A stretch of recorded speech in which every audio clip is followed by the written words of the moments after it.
The air before dawn in the Texas Panhandle held a false coolness, a thin promise the sun would soon break. Ellen O'Rourke felt it on her arms as she unbarred the heavy plank door of the O'Rourke Mercantile. The groan of the wood was the first sound in Palo Duro Crossing, a town that slept hard and woke weary. Dust, fine as red flour, puffed up from the threshold. The price of opening for business, the price of staying. She breathed it in. It tasted of iron and distance. Inside, the store was a cave of familiar smells, coffee beans and cured bacon, oiled leather and lye soap, the faint sweetness of dried apples in their barrel. It was her world, the one her father had built and the one she now held together with calloused hands and a ledger book that never seemed to balance in her favor. She moved with an economy of motion learned from years of scarcity, lighting a single lantern. The flame threw long, dancing shadows that made the stacked tins and bolts of calico look like canyon walls in the gloom. Her first task was always the same. She opened the ledger on the scarred pine counter. The book's spine was soft, its pages filled with the spidery script of her father and now her own. Firmer hand. An accounting of debts. An accounting of needs. Flour, she thought, her pen scratching beside the name Miller. The widow's supply was low again. Cartridges for Ben Harper, the blacksmith, who kept the peace more with his steady presence than the town's feckless deputy ever did. Salt for the Cruz family, whose sheep were their whole world. The list went on, a litany of survival. Each entry was a knot in the rope that tied this small, stubborn community together. And she was the one who held the frayed ends. Her own inventory was a mirror of their wants. Coffee, down to the last sack. Sugar, a luxury. Fresh water from their well, the deepest and sweetest in town, was the only thing she had in abundance. It was the reason they were still here, the reason men like Miles Ransom circled their small plot of land like buzzards. Ellen, a voice, still thick with sleep, came from the back rooms. Her brother, Jamie, appeared in the doorway. A lanky boy of 12 swimming in one of their father's old shirts. His hair was a wild thatch of corn silk yellow, and his eyes, wide and blue, were already fixed on the world with a curiosity that often made her nervous. "It is not morning yet. Jamie, go back to bed." He ignored her, shuffling over to the counter and hoisting himself up to sit beside the ledger. He swung his bare feet, kicking up little clouds of the ever-present dust. "I heard a horse last night, late." Ellen didn't look up from her numbers. "You hear the wind, is all." "No, it was a horse. And this morning, down by the creek, I saw tracks, not from a town horse. The shoes were different, and the prints, they were strange, like someone was walking real careful." He leaned over, trying to catch her eye, like they was hiding. Finally, she paused, setting her pen down. She looked at her brother, at the earnest set of his jaw. He had their father's imagination, a thing that could be a comfort or a curse out here on the Llano Estacado, the staked plains, where the sky was a hard, hammered shield, and the horizon stretched so far it could swallow a man's hope whole. There are always tracks. Jamie, coyotes, travelers, drifters. Do not go looking for trouble. I am not looking. It is already here.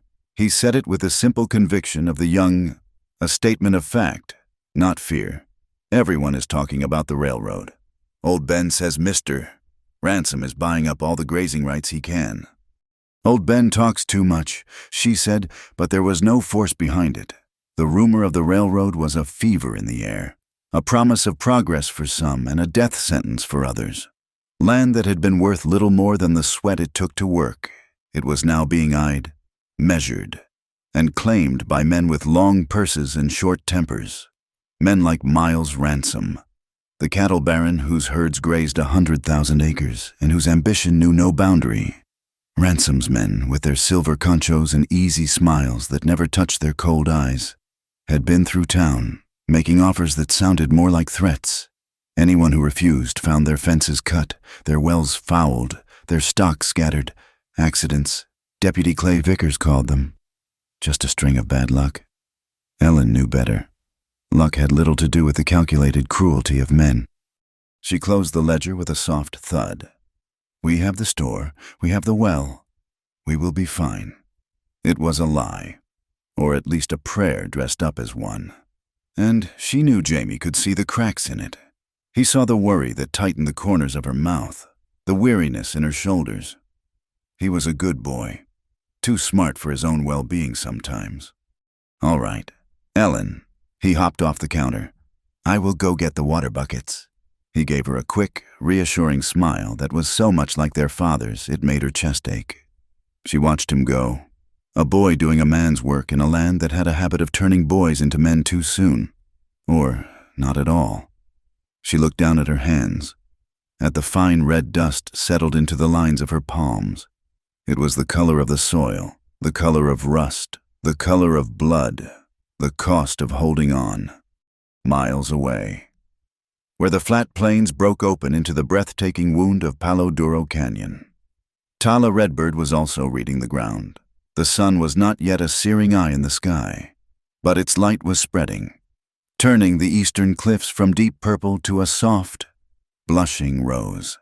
She lay flat on a sandstone ledge, as still as the rock beneath her, her black hair a spill of shadow against the ruddy earth. Below, a set of wagon tracks scarred the canyon floor, a trail too new, too deliberate. Her eyes, the color of dark, polished agate, missed nothing. The depth of the ruts told her the wagon was heavy, but not with trade goods. The droppings on the trail were from grain-fed mules, not the hardy ponies of her people or the scrub-fed horses of local ranchers. She followed the line of the tracks with her gaze, noting how they hugged the northern rim, sticking to the hard, dry ground where the passage was easiest. They were marking a path. She had been tracking this ghost wagon for 2 days, ever since Little Hawk had sent word of its appearance near the reservation lands. It moved mostly at night, its crew careful to avoid notice. Her hand went to the knife sheathed at her hip. The handle was smooth, worn bone, the grip molded to her hand. Her thumb traced the image carved into it, a roadrunner, neck outstretched, legs a blur of motion. The bird that was too smart to fly, too fast to be caught. Her father had carved it for her, a reminder that survival in this land was about wits and speed, not brute force. The knife was all she had left of him, of her family as it had once been, a memory of a life before the soldiers, before the treaties that promised peace and delivered confinement. She slid back from the ledge, her movements silent, fluid. She was a ghost in her own land, a remnant of the Quahati Comanche who had once ruled these plains.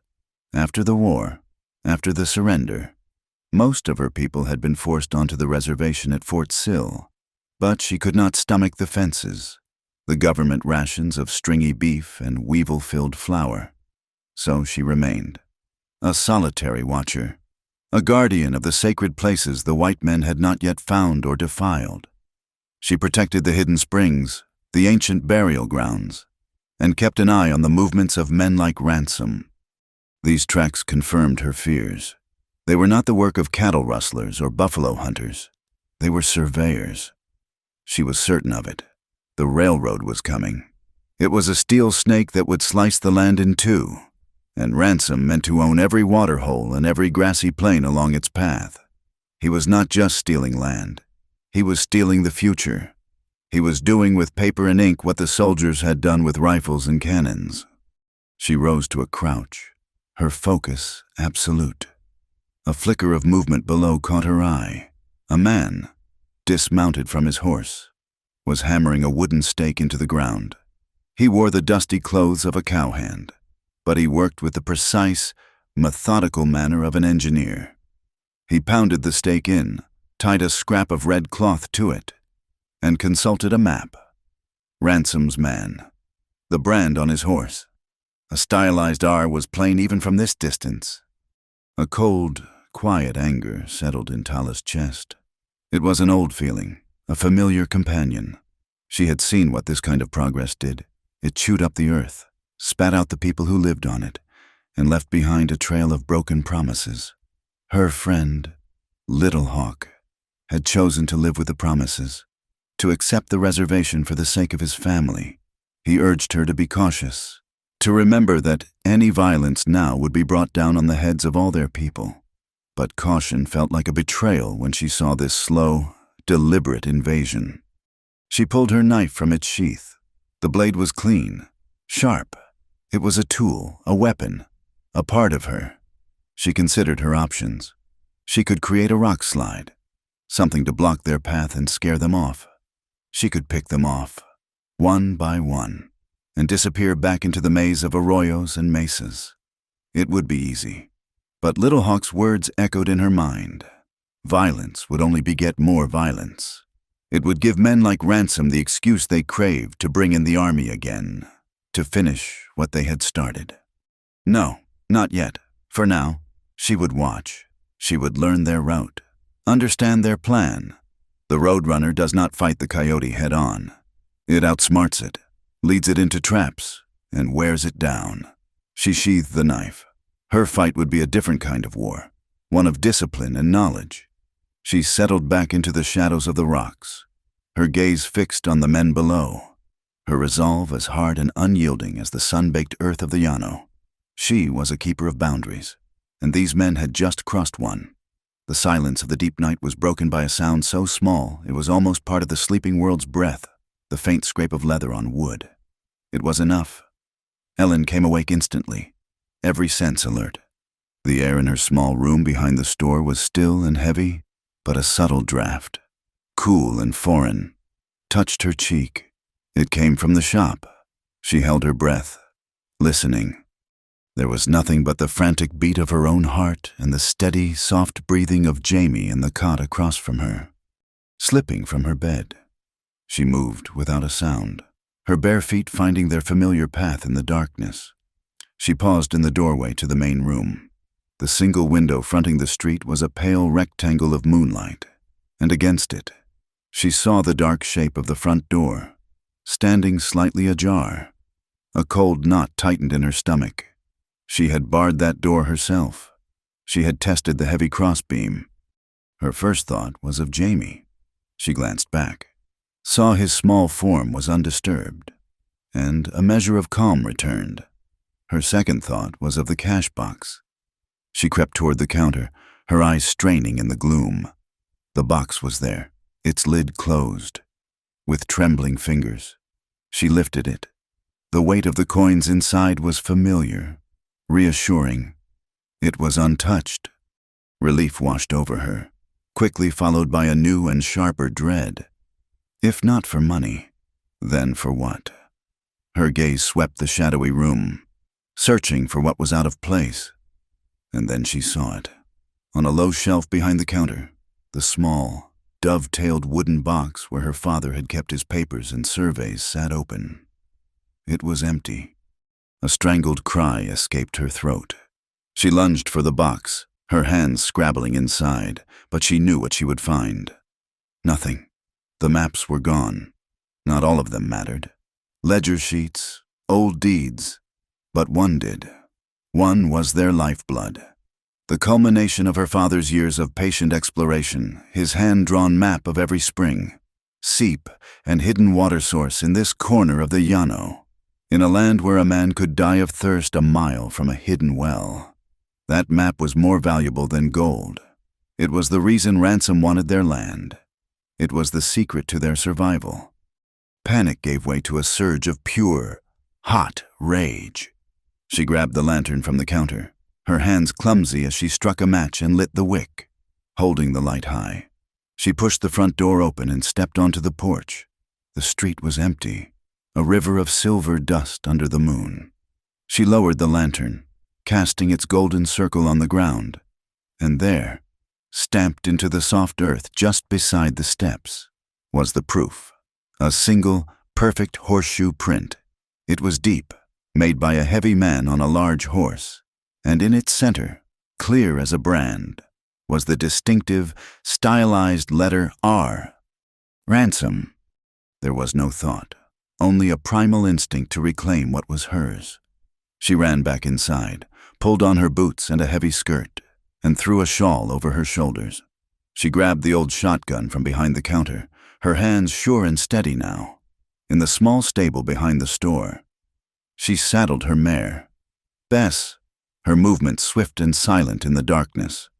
She did not stop to think about the danger, about the foolishness of a lone woman riding out into the night. She only knew that a piece of her father had been stolen, and she would not let it go without a fight.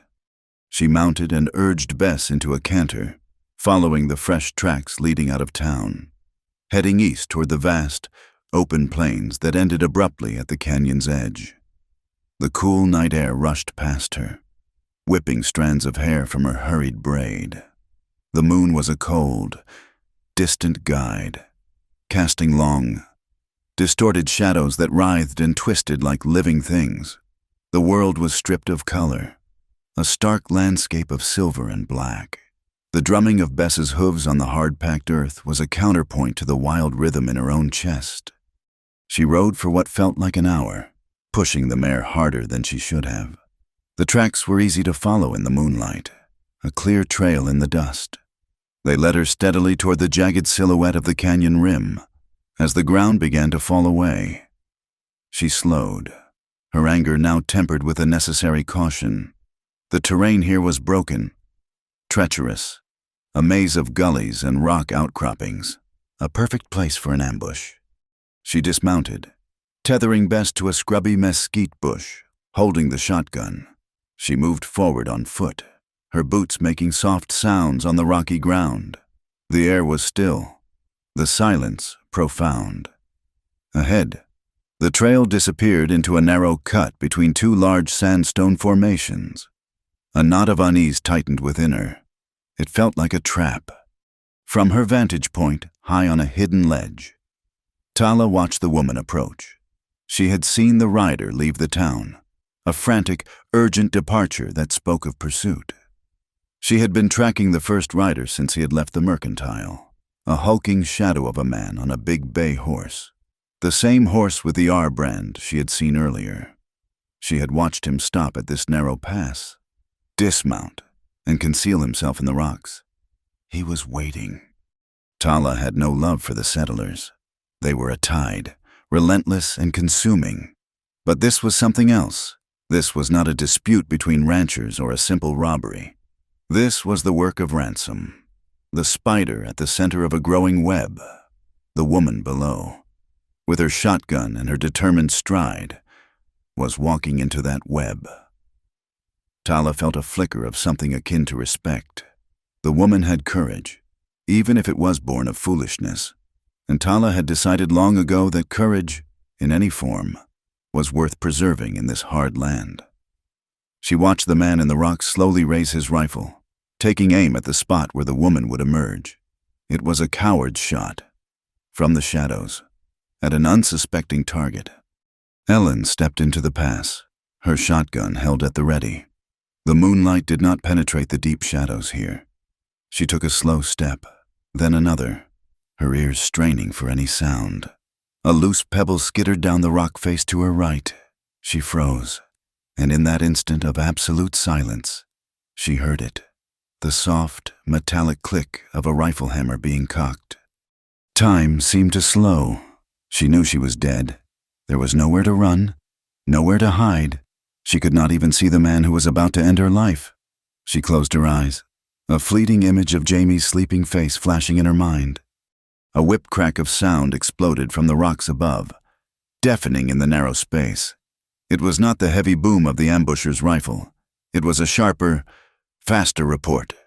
A spray of rock and dust erupted from the ledge just inches from where the hidden rifleman lay. The man cursed, a strangled yelp of surprise and pain.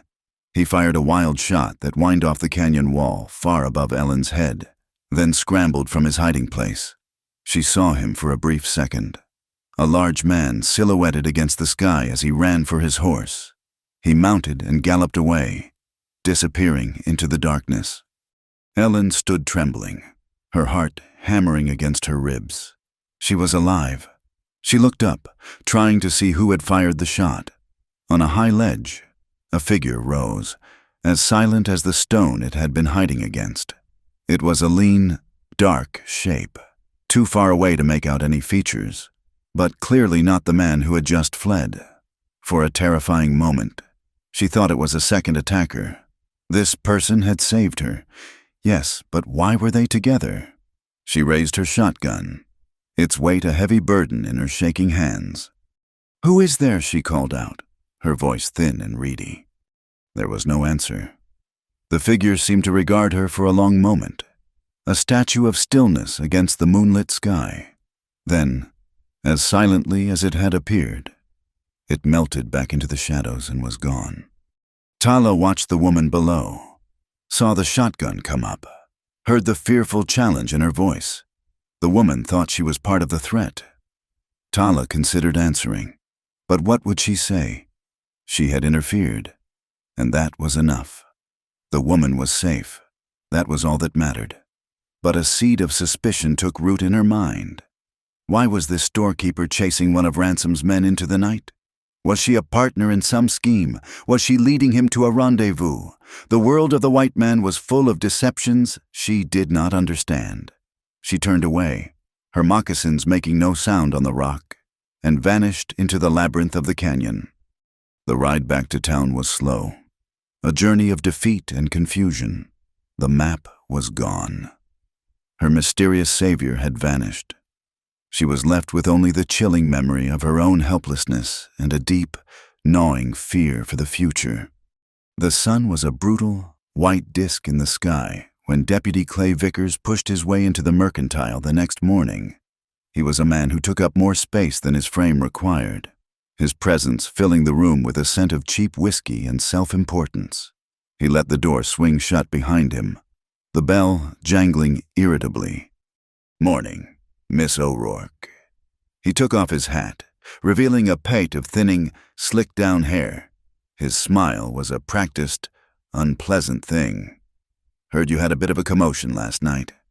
Ellen stood behind the counter, her hands resting on the scarred wood. She had not slept. Her eyes felt gritty, and every nerve was stretched taut. Someone broke in. Vickers made a show of looking around, his eyes lingering on the heavy bar leaning against the wall. "So I see. They take much the cash box is your biggest worry. I imagine." "They took nothing of monetary value," she said, her voice flat. "They stole a map." Vickers raised a skeptical eyebrow. "A map? That all seems a strange thing to risk getting shot over." He pulled a small, sweat-stained notebook from his pocket. "A map of what, exactly?" "Of the water sources on this land. My father drew it." "Ah." The deputy's smile widened, a knowing, predatory gleam in his eyes. "That map. I can see how a thing like that might be valuable to the right person." He made a few meaningless squiggles in his notebook. "Any idea who might have done it?" She met his gaze without flinching. "I found a horseshoe print outside. It had an R brand on it." Vickers snapped his notebook shut. He leaned forward, placing his thick hands on the counter. His voice dropped to a low, confidential tone. "Now, Miss O'Rourke, let us be sensible. A man like Miles Ransom, he has 100 men working for him. Any one of them could have a horse with that brand. You are making a serious accusation based on a smudge in the dirt. It would not hold up." It was not a smudge. It was clear as day. Still, he sighed, as if burdened by her foolishness. "This is a rough town. It is getting rougher. What with all this railroad talk, it is no place for a woman on her own. With a young boy to look after." He paused, letting his words hang in the air. "Mr. Ransom. He is a civic-minded man. He feels a responsibility to this community. He knows you have had a hard time of it since your father passed. He has authorized me to make you a generous offer. He will take this place off your hands, the store, the well, the whole plot. Pay you a good price, more than it is worth. Frankly, enough for you and the boy to start over somewhere else, somewhere safer." The threat was unmistakable.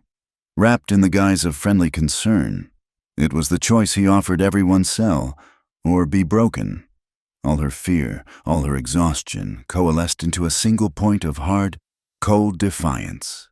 "This is my home, Deputy," she said, her voice low and steady. "My father built it. My brother and I live here. It is not for sale." "Now, do not be hasty. I am reporting a theft." She cut him off, her voice rising with indignation. "The theft of my property. I expect you to investigate it. That is your job, is it not?" Vickers stared at her for a long moment, his friendly mask slipping. The smile vanished, and his eyes became small and hard. He pushed himself away from the counter and settled his hat back on his head.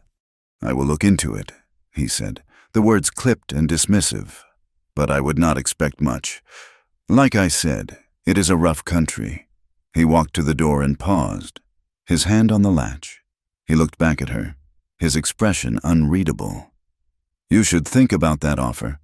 Miss O'Rourke, a woman alone has to be practical.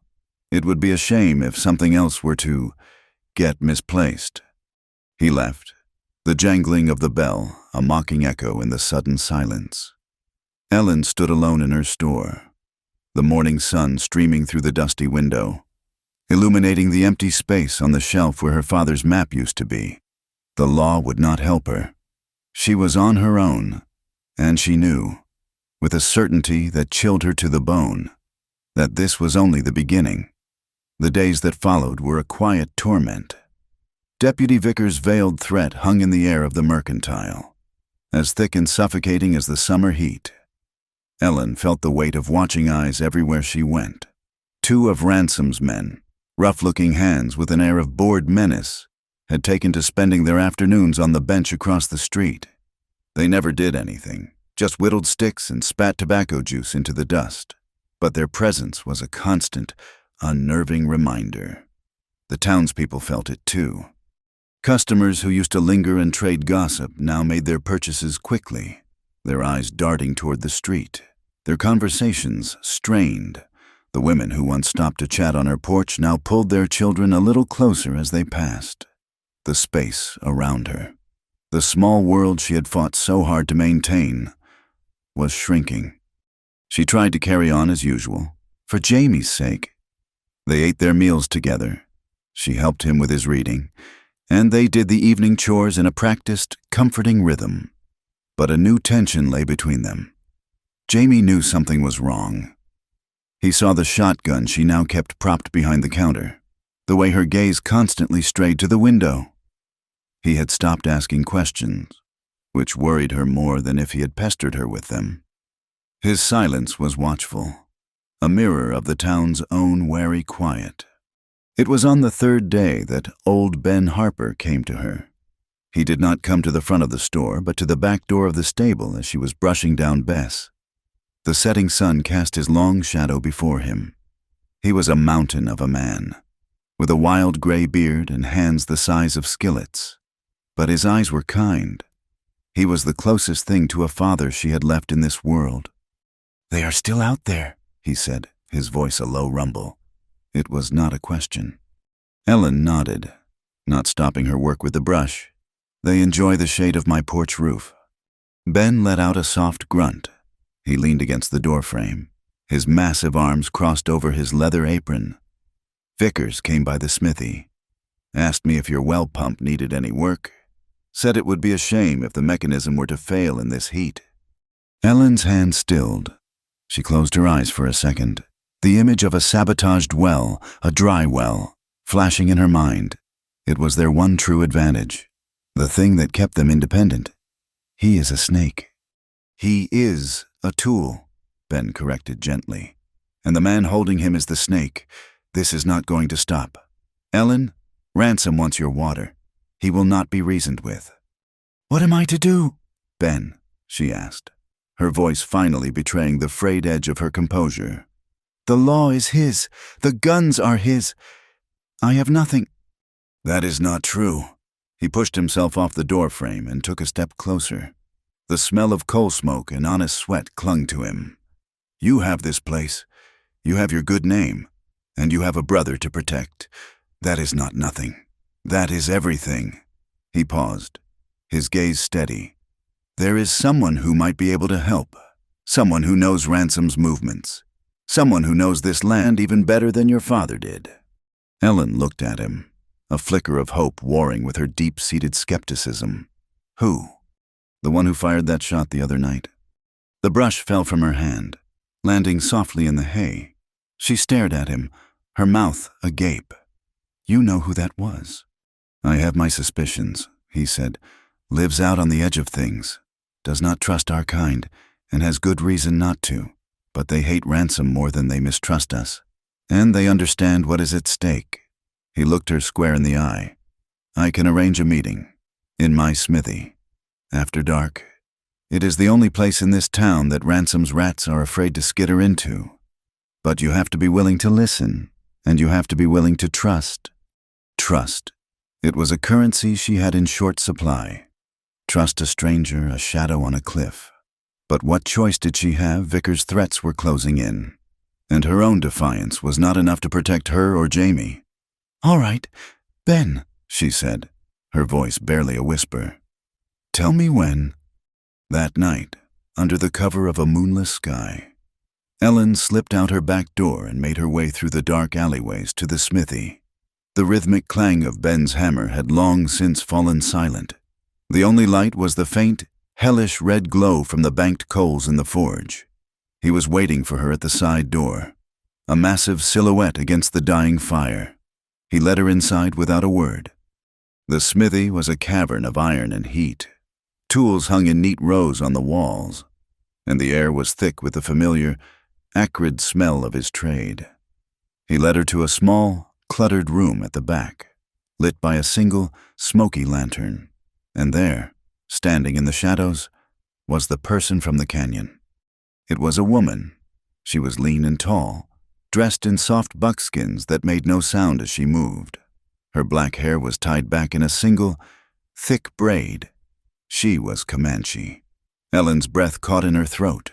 The town was full of ugly stories, tales of raids and savagery that were used to justify the treaties and the reservations. But the woman who stood before her was not a savage. Her expression was calm, her posture radiating a profound stillness. Her dark eyes were fixed on Ellen, intelligent and assessing. "Ellen O'Rourke," Ben said, his voice filling the small space. "This is Tala Redbird." Tala gave a slight, almost imperceptible nod. She did not offer her hand. Ellen stood her ground, her heart pounding.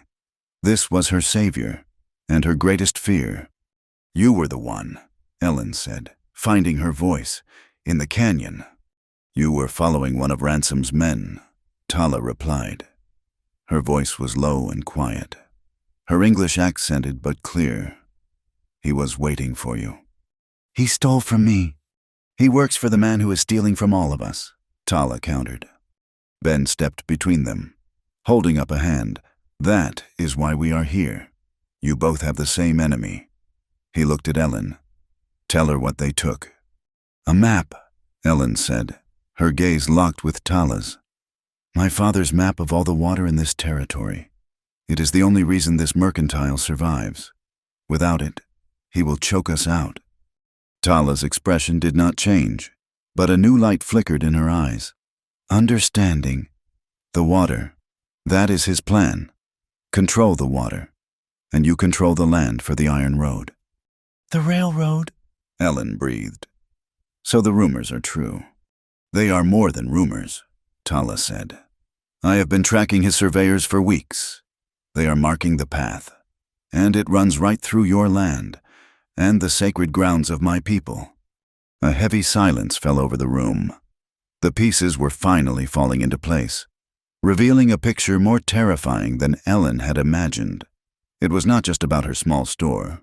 It was about the entire future of this land. "I want my map back," Ellen stated, her voice regaining its strength. It was the one thing she could hold on to, the one tangible goal in this overwhelming new reality. "It is my family's legacy. It is my son's future. I will not let him have it." Tala studied her for a long moment, her gaze seeming to strip away every pretense. "And what will you give to get it back?" The question was sharp, direct, This was not an offer of charity. This was a negotiation. "What do you want?" Ellen asked. "Ransom is a ghost," Tala said. "He stays on his ranch and sends men like Vickers to do his dirty work. I can track his men in the wild, but in the town, I am blind. You are not. You are the center of this town. Everything passes through your store. Supplies, mail, gossip. You hear things. You see the wagons that come and go. Ransom has a supply depot here, for his surveyors and his hired guns. I need to know what is in it, when it arrives, and where it goes. Your knowledge for my skill. That is the trade." It was a dangerous proposition. To actively spy on Miles Ransom was to invite the very disaster she was trying to avoid. But to do nothing was to surrender. She looked from Tala's unyielding face to Ben's steady, encouraging one. This was the only path. "All right," Ellen said, her voice firm. "I will help you. I will be your eyes and ears in this town. But you have to promise me you will get my map back." "I do not make promises I cannot keep," Tala said. "But I will hunt for it as if it were my own, and we will stop him. Together." Before Ellen left, she made a stop at the small adobe house that belonged to her dearest friend, Serafina Cruz, Sarah, a woman whose wisdom was as deep as her laughter was warm. Listened to the whole story without interruption, her dark eyes full of concern. When Ellen had finished, Sarah went to a small wooden chest and took out two things. The first was a small deerskin pouch filled with dried herbs. "This is for poultices," she said, pressing it into Ellen's hand. "Yarrow to stop bleeding, and comfrey to mend what is broken. If you are to be riding in the canyon, you must be prepared." Then she held up the second item. It was a small, hand-hammered silver disc, etched with the image of a soaring hawk. It hung on a simple leather cord. "My grandmother gave this to me, to ward off the evil eye." She placed the cord around Ellen's neck. The silver was cool against her skin. "It is a prayer for safe passage, a small piece of faith to carry in a faithless time." Ellen clutched the charm, its solid weight a small anchor in the chaos. Meanwhile, unknown to them all, a small figure watched from the shadows of the alley across from the smithy. Jamie had seen Ellen slip out of the house, worried and feeling utterly useless. He had followed her. He saw her enter the smithy, and he saw the Comanche woman who was already inside. He could not hear what they said, but he saw the serious set of their faces in the firelight. He saw them talking, planning. They were leaving him out. They were treating him like a child. A fierce desire to prove himself, to be a part of the fight for his home, took root in his heart. He would show them. He would find a way to help, a way to be useful. He slipped away as silently as he had come, his mind already racing with dangerous, boyish plans. A few days later, Tala met Little Hawk at their usual place, a cluster of ancient cottonwoods on the banks of the Prairie Dogtown fork of the Red River. She brought him a gift of jerky and salt from Ellen's store, a small taste of the world outside the reservation. He accepted it with a grateful nod. His face was etched with a weariness that went beyond his years. "The agent is cutting the beef ration again," he said, his voice flat. "He says the herds are thin this year, but we see Ransom's cattle, fat and endless, grazing on what was once our land." Tala told him about the surveyors, about the map, about her agreement with the white woman. Little Hawk listened, his gaze fixed on the slow-moving water. "You are playing with fire, my friend," he said when she had finished. "Ransom is not a man to be trifled with, and Vickers is his dog. If they find out you are working with his storekeeper, they will not just come for you. They will use it as an excuse. They will say the Comanche are breaking the treaty. They will bring the soldiers. We do nothing, and he takes everything," Tala argued. "At least this is a fight." "Is it?" Little Hawk looked at her, his eyes full of a deep sadness. "Or is it just a different path to the same end? Be careful. Tala, your anger is righteous, but it can make you blind. Remember what happened to your brother. A moment of anger, a lifetime of regret." The word struck her like a physical blow. The memory of the accident, of her younger brother's fall, of the injury that had left him with a permanent limp, was a wound in her that had never healed. It had been her fault, her recklessness. "This is different," she said, her voice tight. "Is it?" he repeated softly. "Do not let your quest for justice for the land make you forget the people who must live on it. Walk softly. Tala, for all our sakes." He left her then, and she stood by the river for a long time, the weight of his words pressing down on her. The stakes were higher than she had allowed herself to believe. It was not just about a map, or a store, or even sacred ground. It was about the lives of her people, balanced on the knife's edge of her choices. The temporary agreement she had made in the firelight of the smithy had become a heavy, unbreakable pact. The sun was a merciless hammer on an anvil of baked red earth. For 2 days, they had tracked the surveyors, moving through a landscape that offered no shade and no comfort. The heat rose in shimmering waves from the plains, distorting the horizon until the sky and land bled into one another in a hazy, brass-colored glare. Dust, fine and gritty, coated Ellen's skin, worked its way into her clothes, and settled in the back of her throat, a constant taste of iron and thirst. Her hair, thick with grime, was plastered to her scalp, and a deep, bone-weary ache had settled into her muscles. They moved in a silence born of exhaustion and the need for stealth. Tala rode ahead, a fluid shape that seemed to merge with the arid landscape, her eyes constantly scanning the ground, reading a story in the broken twigs and disturbed pebbles that was invisible to Ellen. Ellen followed, trusting the Comanche woman's skill implicitly. The initial awkwardness between them had been burned away by the relentless sun, replaced by a shared purpose and a shared misery. They were a hunting party of 2, bound by a fragile, unspoken pact.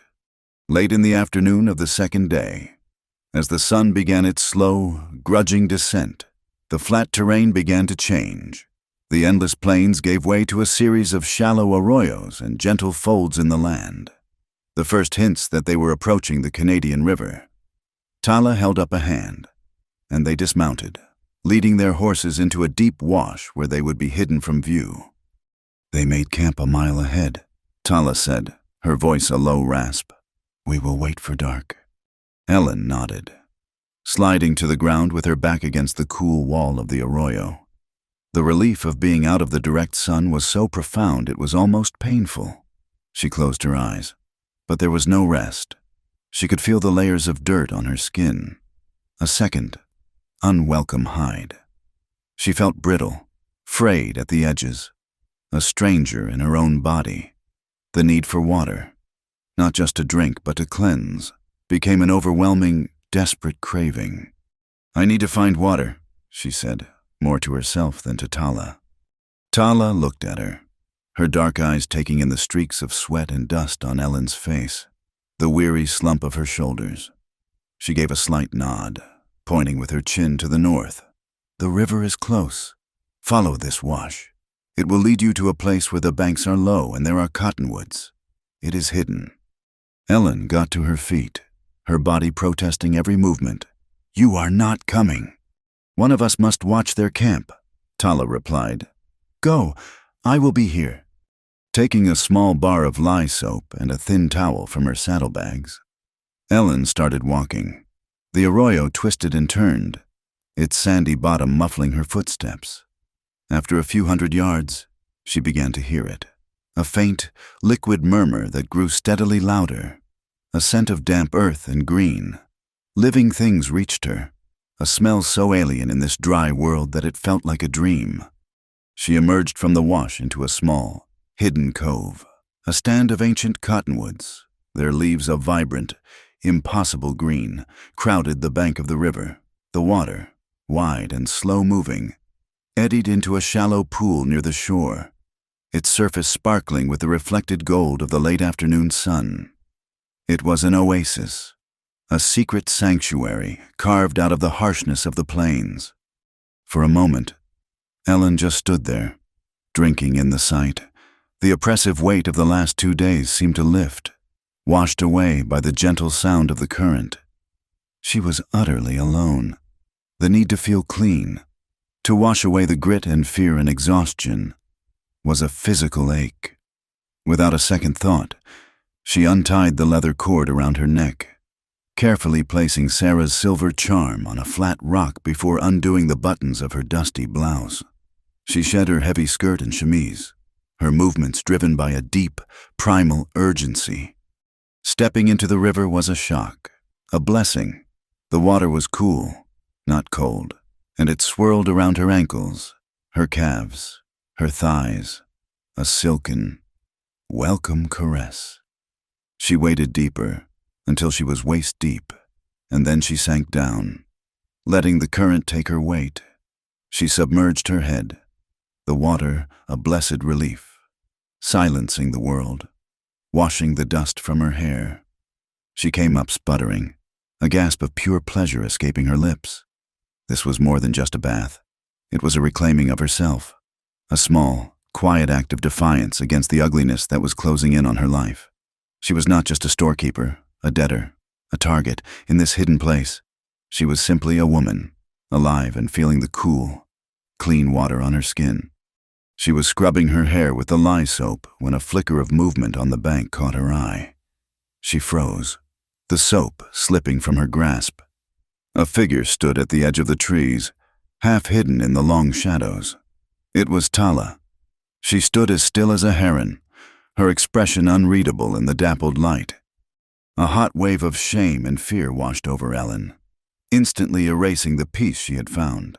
She was exposed, vulnerable, caught completely off guard. Her first instinct was to cry out, to cover herself. She felt a surge of anger at the intrusion, followed by a sharp, cold spike of terror. But then, as their eyes met across the water, something else took over.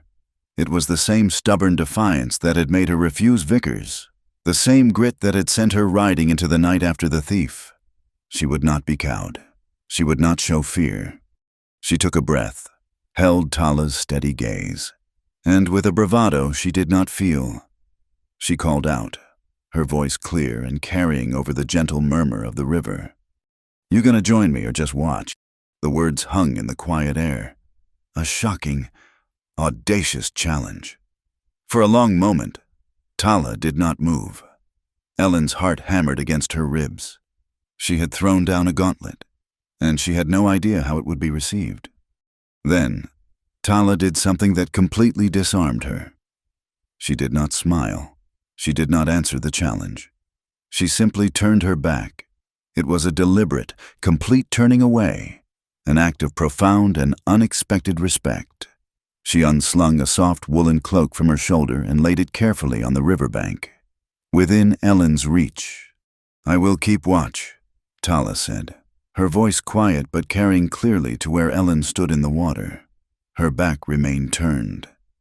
"You will be safe." The tension in Ellen's shoulders dissolved.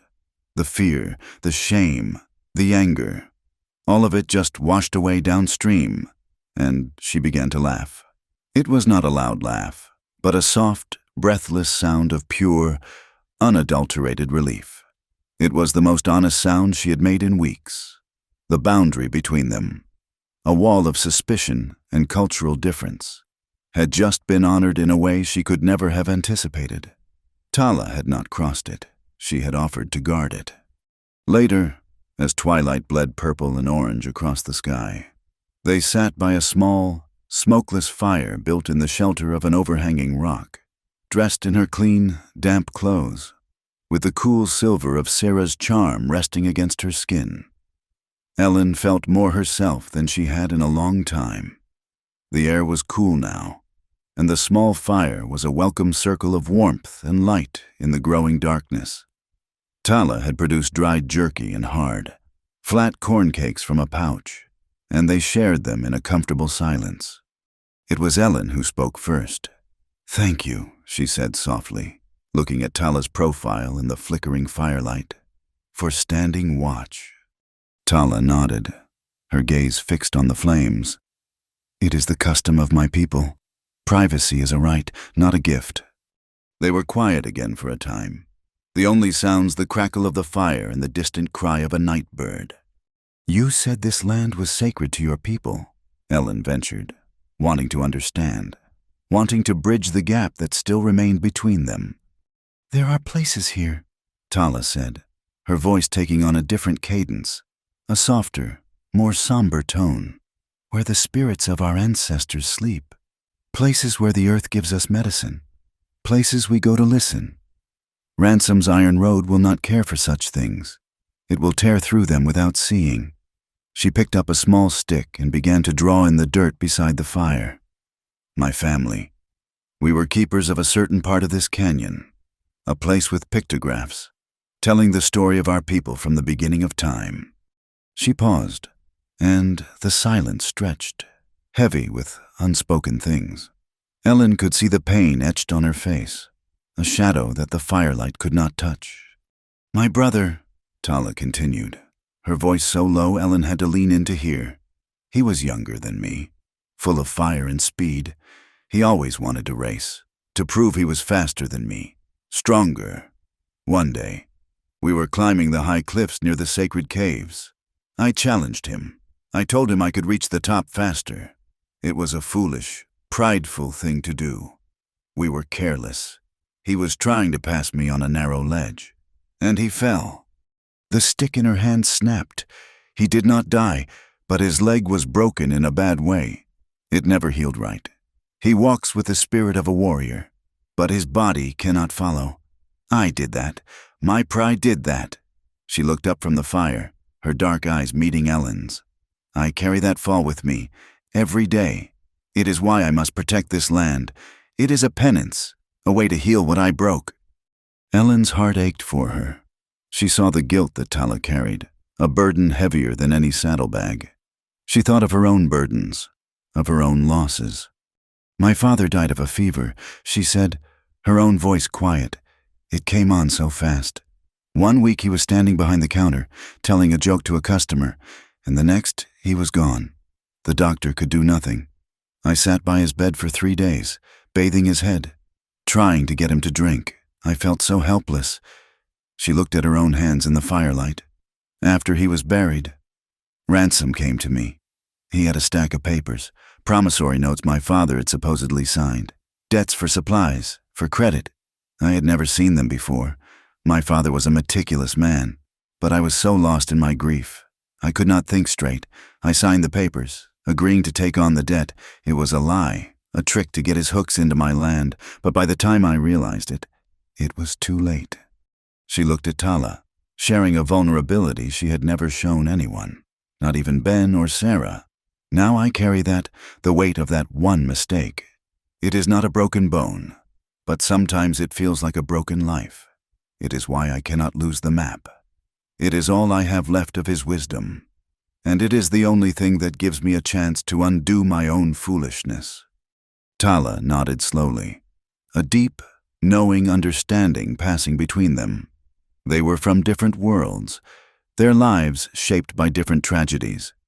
But in the quiet warmth of the firelight, they recognized the same pain in each other's eyes. The pain of loss, of guilt, of the desperate fight to protect what little they had left. Tala reached into her pouch and offered another corn cake to Ellen. Ellen took it. The simple act of sharing food felt like a solemn vow, a ritual that sealed their unlikely alliance. The river had washed away the dirt and the prejudice. The fire was forging something new, something stronger. A bond built not on a common enemy, but on a shared humanity. The information Ellen had gathered was the key. She had spent a week seemingly going about her business, but her eyes and ears were wide open. She noted the comings and goings of Ransom's wagons, the ones that did not go to the main ranches, the ones that used a dusty, unmarked warehouse at the edge of town. It was just a building, but it was guarded. Tala had taken that information and woven it with her own skills. She had watched the warehouse from a distance for 2 nights, learning the guards' rhythms, the pattern of their patrols. On the 3rd night, under a sliver of moon, she and Ellen moved. They were shadows against shadows, slipping past a sleeping guard and through the unlocked side door that Ellen had noted was never properly barred.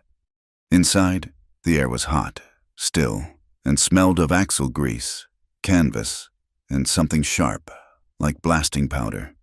Crates were stacked high, filled with tools, coils of wire, surveyors' transits, and boxes of rifle cartridges. But it was the table at the far end of the warehouse that drew them. A single oil lamp burned low, its yellow light falling on a small, clear space in the center of the clutter.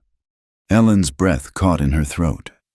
There it was, her father's map, its familiar lines, the delicate script, the faint water stain in the bottom corner. It felt like seeing a ghost. She reached out a trembling hand, but Tala stopped her, her grip light but firm on Ellen's wrist. Tala pointed.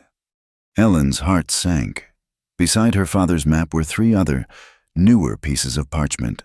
They were copies, meticulously traced, and on these copies, new lines had been drawn in black ink, a new route for the railroad. "It makes no sense," Ellen whispered, tracing the new path with her finger. "It bypasses the town completely. It runs south, into the flats." "No," Tala said, her voice a low, cold breath of sound. She moved closer, her own finger touching the map. "It does not run into the flats. It runs from this spring, to this hidden seep, to this point where the river runs shallow." She was touching every water source Ellen's father had so carefully marked. "He is not bypassing the town. He is bypassing your well. He is going to lay his iron road along a path that lets him control every drop of water for 50 miles. Your map did not just show him where your water was. It showed him where all the water was." The lamplight on the desk suddenly seemed harsh, like the light in a surgeon's theater, illuminating a body laid out for dissection. The land, their land. Ransom was not just stealing her map. He was stealing the veins of the earth, intending to hold the lifeblood of the entire territory in his fist. He would let Palo Duro Crossing wither and die of thirst. A sudden clatter from the doorway made them both freeze. A large, brutish man in range clothes stood there, a lantern held high, and in his other hand, held by the scruff of the neck, was Jamie. I just wanted to help," Jamie stammered, his face pale with terror, his eyes wide and fixed on Ellen. "I followed you. I saw them copying the map." Jamie. The name was ripped from Ellen's throat, a sound of pure, unadulterated panic. She forgot the maps, the warehouse, Ransom, everything. There was only her brother, small and terrified, in the grip of a man who looked like he broke things for pleasure. The man, one of Ransom's hired guns she had seen idling in town, shoved Jamie forward into the room. "Look what I found, sniffing around like a little rat. You are a long way from your mama's store." "Boy," he grinned, a cruel expression, as he looked from Ellen to Tala. "And look who we have here, the little storekeep herself, and her Comanche shadow. Ransom is going to be very interested in this." He grabbed Jamie by the arm, his thick fingers digging in. "This boy needs to learn a lesson about poking his nose into other people's business." He began to twist Jamie's arm, a slow, deliberate pressure. Jamie cried out, a thin sound of pain. "No," Ellen lunged forward, but the man just laughed and shoved Jamie behind him. "Stop, please. He is just a boy." "He is a trespasser," the man growled, his eyes glinting. "And maybe he will be a one-armed trespasser." "Let him go." The voice was not Ellen's. It was Tala's. She had moved from the shadows to the center of the room, standing in the full light of the guard's lantern. She was perfectly calm, her face a mask of cold composure. The man, surprised by her stillness, loosened his grip on Jamie for a second. "And why would I do that?" Injini sneered. Tala did not answer. Instead, she slowly drew the knife from the sheath at her hip. The bone handle, carved with the image of the roadrunner, seemed to glow in the lamplight. The man's eyes fixed on it. It was clearly a weapon, but she held it flat on her palm, the hilt offered forward. "Take this," Tala said, her voice even. "It is worth more than the boy. It is very old. It is my family's blood, all I have left of them. Let the boy and his sister walk away. This is the price." The man stared, his little eyes moving from the knife to Tala's face, then to Ellen's. He saw the desperation in Ellen, the utter, cold emptiness in Tala. He understood the sacrifice being offered, and he understood the humiliation in accepting it. He gave a short, ugly laugh. "You would trade that for this little runt." He shoved Jamie to his knees. Jamie scrambled to his feet and ran, hiding behind Ellen, who wrapped her arms around him like a shield. "Take it," Tala said again. The man stepped forward slowly, his eyes never leaving the knife. He was savoring the moment. He snatched the blade from her hand, his fingers brushing hers. He held it up to the light, testing its edge with his thumb. A pretty thing, stupid, but pretty. He tucked it into his own belt. "Now get out, both of you, and you." He jabbed a finger at Tala. "If I see you again, I will not be so accepting." Ellen did not need to be told twice. She grabbed Jamie's hand and pulled him, stumbling, toward the door, out into the blessed darkness. Tala was right behind them, a silent shadow, her hip now bare. They did not stop running until they were 2 blocks away, hidden in the deep blackness of the alley behind Ben's smithy. Ellen sagged against the rough brick wall, pulling Jamie close, her entire body shaking in the aftermath of her terror. She buried her face in his hair, her hands checking him for injury, her heart pounding so hard she thought it would break through her ribs. He was safe. He was unharmed. She looked up. Tala was standing a few feet away, her back to them, her shoulders rigid. She was staring at the wall, her hand resting on the empty spot on her belt. The loss was a physical presence in the alley, a cold, empty space. "Tala," Ellen whispered. Her voice was raw. Tala did not turn. "Your knife," Ellen said, her voice breaking. "You gave him your knife, the one your father made, the Roadrunner." Tala's shoulders hunched. "The only sign of the cost?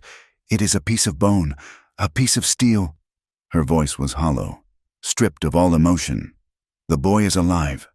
That is what matters." "No." Ellen pushed herself off the wall, pulling Jamie with her. She stepped toward Tala, her movement clumsy with exhaustion and a deep, churning wave of emotion. "It was not just a piece of bone. I know what it meant to you. You told me. You gave up the only thing you had left, for him, for me." She reached out, her hand unsteady, and touched Tala's arm. The buckskin was soft, but the muscle beneath it was rigid as iron. Tala flinched at the contact but did not pull away. Ellen's hand, calloused and rough from her own work, slid down Tala's arm until she found her hand. She gripped it. It was a fumbling, awkward gesture, not one of comfort, but of connection, a desperate holding on. "You saved him," Ellen wept, the tears finally coming, hot and fast. "You saved us." Tala's hand was cold, but after a long, stiff moment, her fingers slowly, hesitantly, closed around Ellen's. It was the slightest pressure, but it was an answer. When she finally spoke, her voice was thick. "We do not leave our own behind." The next day, the mercantile was a cage. Ellen tried to busy herself with inventory. Jamie confined to the back room, but her hands shook. Every jingle of the bell on the door made her jump. Just before noon, the bell rang with a new authority, and Deputy Clay Vickers walked in. He did not remove his hat. "Miss O'Rourke," his voice was flat, all pretense of friendliness gone. "I had a report last night, a complaint from one of Mr. Ransom's associates." Ellen wiped her damp palms on her apron, her heart turning to ice. "I do not know what you mean." "Do not play stupid with me," Vickers snarled, planting his hands on her counter. "You were seen on private property, trespassing, in the company of a renegade Comanche." "I was." "You were consorting with a hostile Miss O'Rourke. That is a serious crime in this territory. We have laws that say we do not harbor them, we do not aid them, and we certainly do not sneak around with them in the dead of night. You run a public establishment. You are supposed to be a decent part of this community. Not this. Tala Redbird is not a hostile, Ellen said, her voice shaking but finding its strength. She is an Injun who refuses to live on the reservation where she belongs. Vickers slammed his hand on the counter, making the tins rattle. And you are her friend. That makes you a liability. A danger to the good, law-abiding folk of this town. You cannot. I can and I will, he said, his face close to hers. This is your final warning. You cut all ties with that woman. You stop this, whatever this is. You are to have nothing more to do with her. If I even hear a rumor you have spoken to her, I will go to Judge Pierce, and I will have him declare this mercantile a public nuisance and a threat to the safety of this town. I will have it closed. I will have that door barred before the sun goes down. Do you understand me? He left, the door slamming shut behind him. The bells jangle a sound of finality. Ellen sank onto her stool, the room spinning. He could do it. She knew he could. Ben and Sarah found her there, pale and trembling. She told them everything, the words tumbling out, the map, the railroad, Jamie, the knife, and now Vickers' threat. Ben's face was a thundercloud. Sarah's was white with fury. He cannot do that, Sarah cried. This store is the life of this town. The people will not stand for it. The people are scared. Sarah, Ben said, his voice a low growl. But you are right. We cannot let him do this. He looked at Ellen, his expression firm. We will fight him. We will get a petition. We will show that rat Pierce that the good people of this town stand with you. They spent the rest of the day walking the dusty street, going from the smithy to the stable, from the baker to the ranchers in for supplies. The response was a painful map of the town's fear. Some signed at once, their anger outweighing their caution. But more shook their heads, their eyes darting to Ransom's men, who were watching from their usual bench. I am sorry. Ellen, one woman whispered, closing her door. I have my own children to think of. By late afternoon, Ben and Sarah stood before Judge Pierce, a small man with a pinched face and spectacles.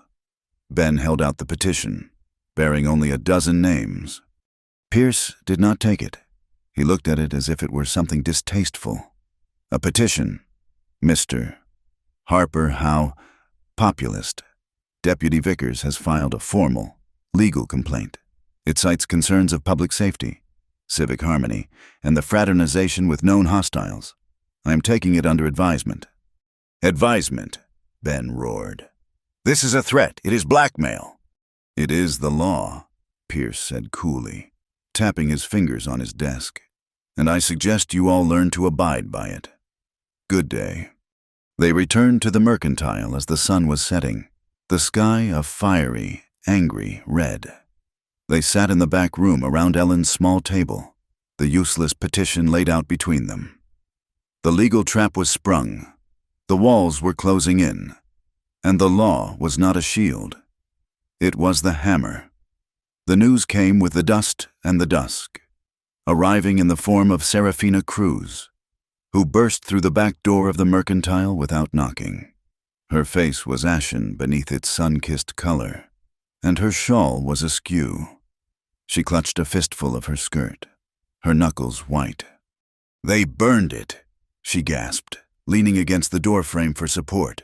The Medrano family's sheep camp. Everything, the shearing sheds, the wagon, all of it. They scattered the flock.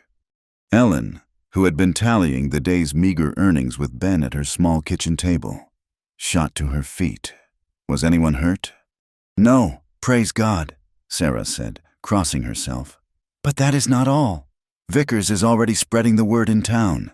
He is calling it a Comanche raid. He says it is retaliation for his warning to you. He is saying your friend brought this down on us all. The lie was as vicious as it was predictable. A cold fury settled in Ellen's stomach, pushing out the fear. They were using the town's oldest prejudice as a weapon, painting a target on Tala's back and, by extension, on hers. Old Ben slammed his massive hand on the table, making the lantern jump. That lying son of a scorpion. Ransom is clearing the board, pushing out anyone who will not sell. At that moment, a shadow detached itself from the deeper darkness of the stable yard. Tala stepped into the lamplight, her face a mask of grim fury. She had heard everything. "He wants blood," she said, her voice low and dangerous. "He will use this fire as an excuse to bring in more guns. He will say he is protecting the town from my people." "He is making a war," Ellen said, the words tasting like ash. "Then we must give him a battle he does not expect," Tala replied. Her eyes, usually so calm and watchful, burned with a cold fire. His surveyors have finished their work. He has his route. Now, he must clear it. And that requires more than men with rifles. It requires powder. "Blasting powder," Ben murmured, his brow furrowed in thought. "To get through the rock formations at the head of the canyon." "Yes," Tala confirmed. "I have been watching the railhead over in Clarendon. A private wagon train left yesterday. It is not army. It is not marked. It carries heavy crates. It moves only at night. I believe it is his ammunition, and enough blasting powder to break the spine of the canyon." She looked from Ben to Ellen, her gaze intense. "It will pass through the narrow gap at Sentinel Peak tomorrow night. We can stop it there." The audacity of the plan hung in the small kitchen. It was one thing to spy, to track, to defend. It was another to launch a direct assault on Ransom's supply line. It was an act of open rebellion. "It is too dangerous," Ellen said, her first thought flying to Jamie, who was asleep in the next room. "Doing nothing is more dangerous," Tala countered. "He will not stop with the Medrano camp. He will not stop until he has everything. We must show him that we are not sheep to be scattered. We must show him that this land has teeth." It was Ellen, her mind racing through the logistics of the town and the surrounding territory. Who saw the opening? "Sentinel Peak," she said slowly. "That pass. Ransom's men use the old holding pen just north of there to gather cattle before a drive. Do they not?" Ben nodded. "Aye, a big one. Probably a few hundred head in there right now." A wild, desperate idea began to form in Ellen's mind. He thinks his greatest strength is his property, his cattle, his assets. She said, a spark of excitement in her voice. "What if we use his own strength against him?" They worked out the details in hurried, hushed tones, the plan taking shape in the flickering lamplight. It was a mad, desperate gamble, a single throw of the dice against a man who owned the entire table. The following night, the air over the Llano was thick and suffocating, charged with an energy that promised violence. The sky was a starless, bruised purple, and every few minutes, silent. Ghostly flashes of dry lightning illuminated the jagged horizon, revealing the stark silhouette of Palo Duro Canyon. There was no thunder, no promise of rain, only the unnerving, silent flashes of light in the oppressive heat. It was a night for ghosts and ambushes. They were positioned in the rocks above the narrow pass at Sentinel Peak. The terrain was a nightmare of sharp ledges and loose scree. The wind, hot and erratic, swirled through the gap, moaning like a lost soul and carrying sounds in unpredictable gusts. One moment they could hear the frantic chirping of crickets, the next, only the pounding of their own hearts. Ellen lay flat on a rocky outcrop beside Tala, her shotgun cold and heavy in her hands. She had insisted Jamie stay with Sarah, a command that had earned her a storm of protest, but on this, she had been unmovable. Still, her thoughts were full of him. Beside her, Tala was a study in absolute stillness, a part of the rock and shadow, her senses attuned to the night. A low whistle, the call of a coyote, echoed from the north. It was the signal. Ben was in position at the cattle pen. Now, all they could do was wait. An hour crawled by, each minute stretching into an eternity. Then, they heard it. The rhythmic clatter of harnesses and the grumble of heavy wagon wheels on the rocky trail. A moment later, the lead wagon appeared, a lumbering beast pulled by a 6-mule team, its driver a dark shape on the seat. Another wagon followed, and another, with a dozen armed outriders flanking them. Ransom's ghost train.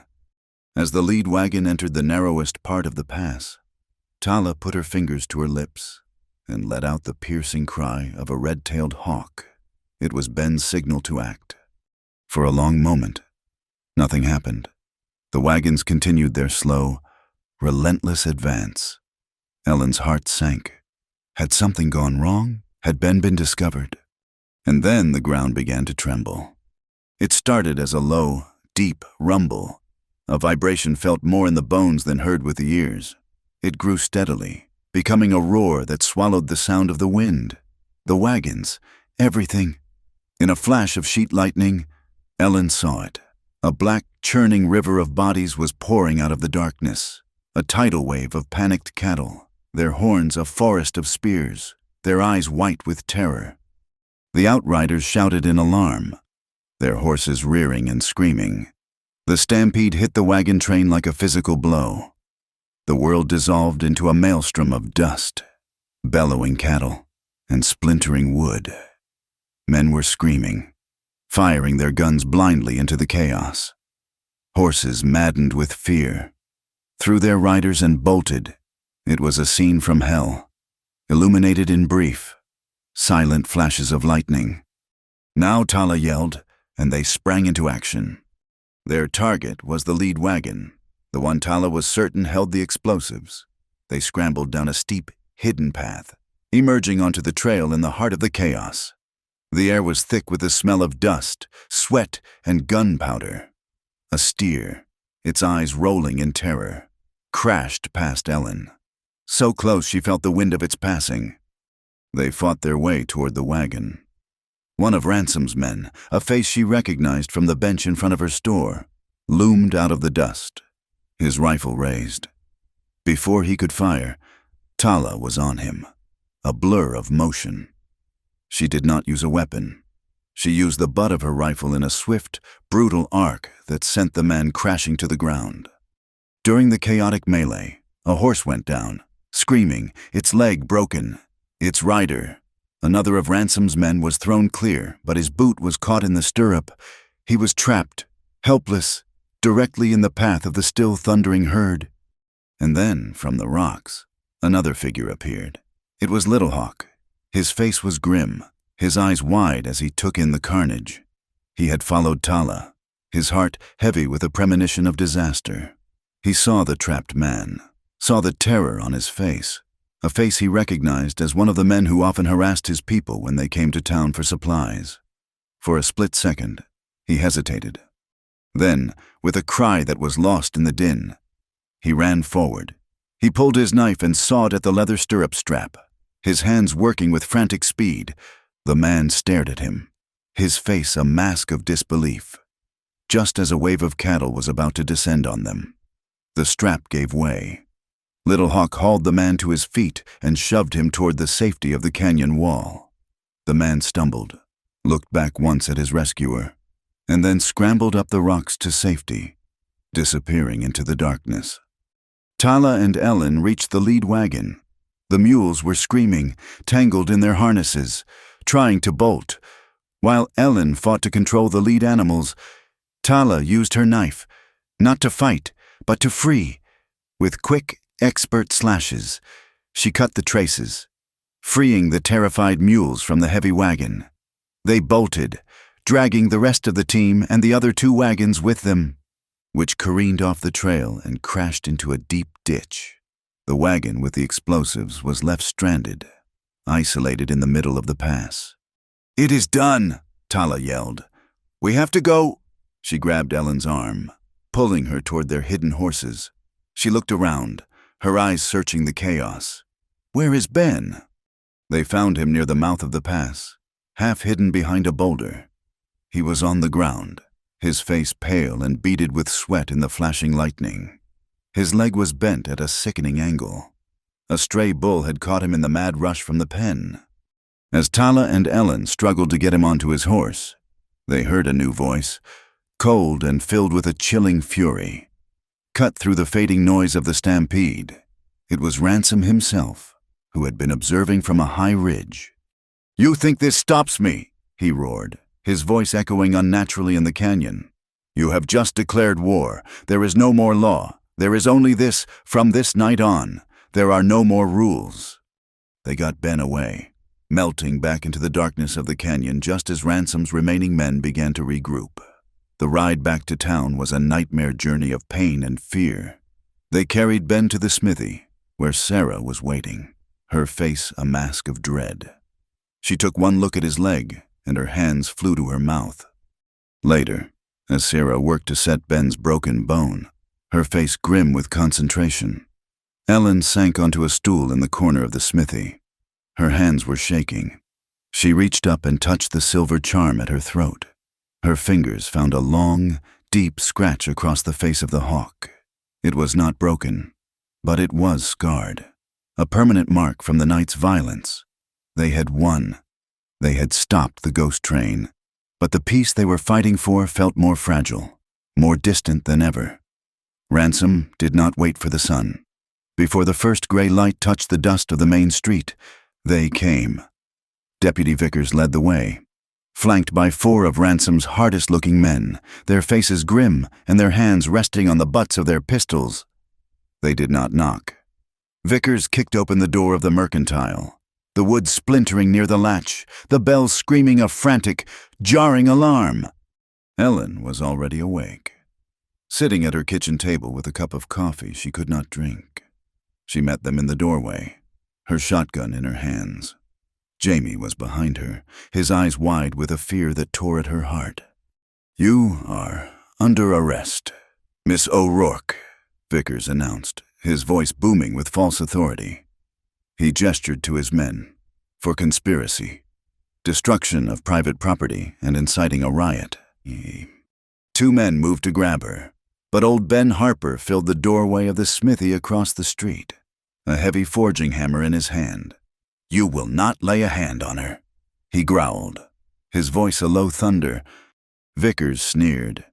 "You two, Harper, aiding and abetting?"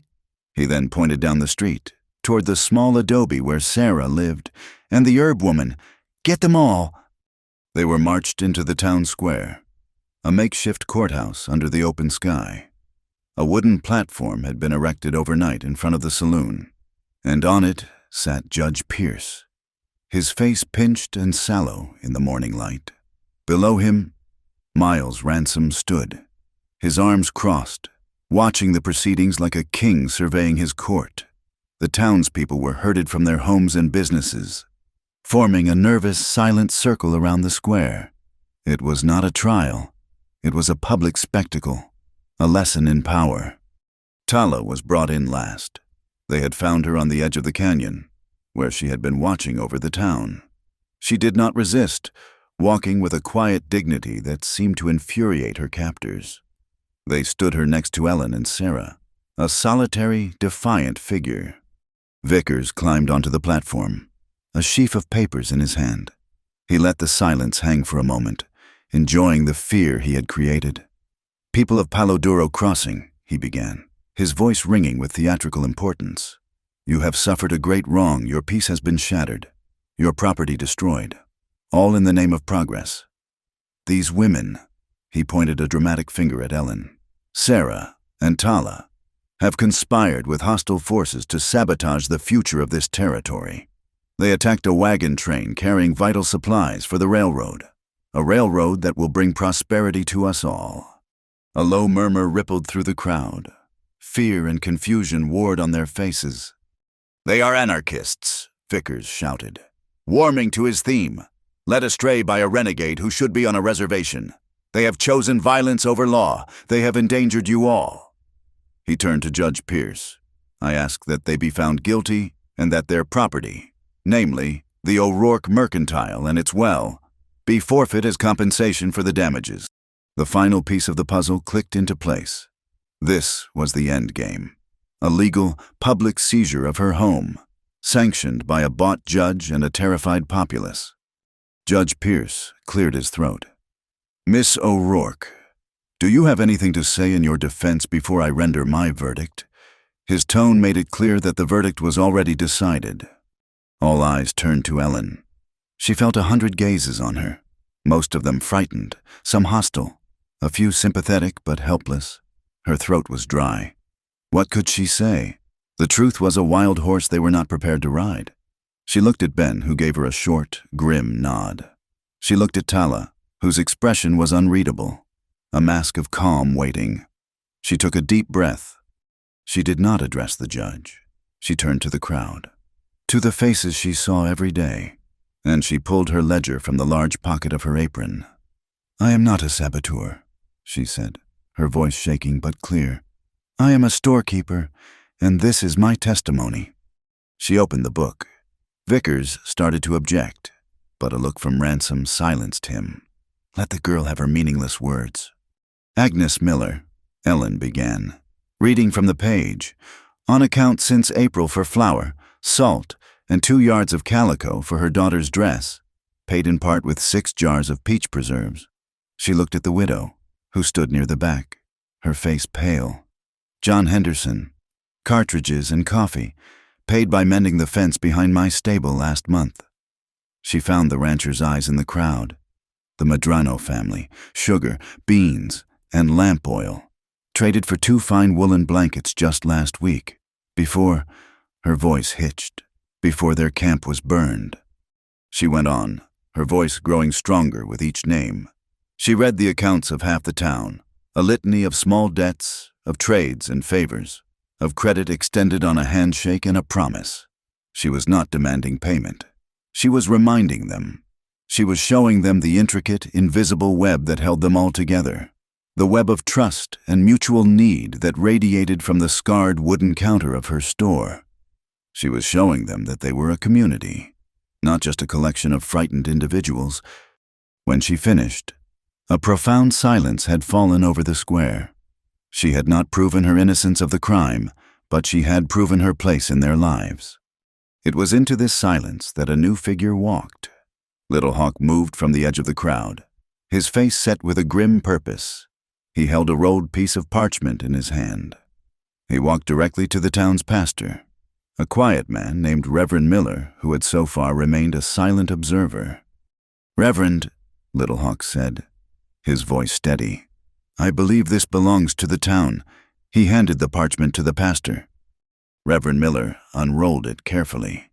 A collective gasp went through the crowd as they recognized the familiar lines of Ellen's stolen map.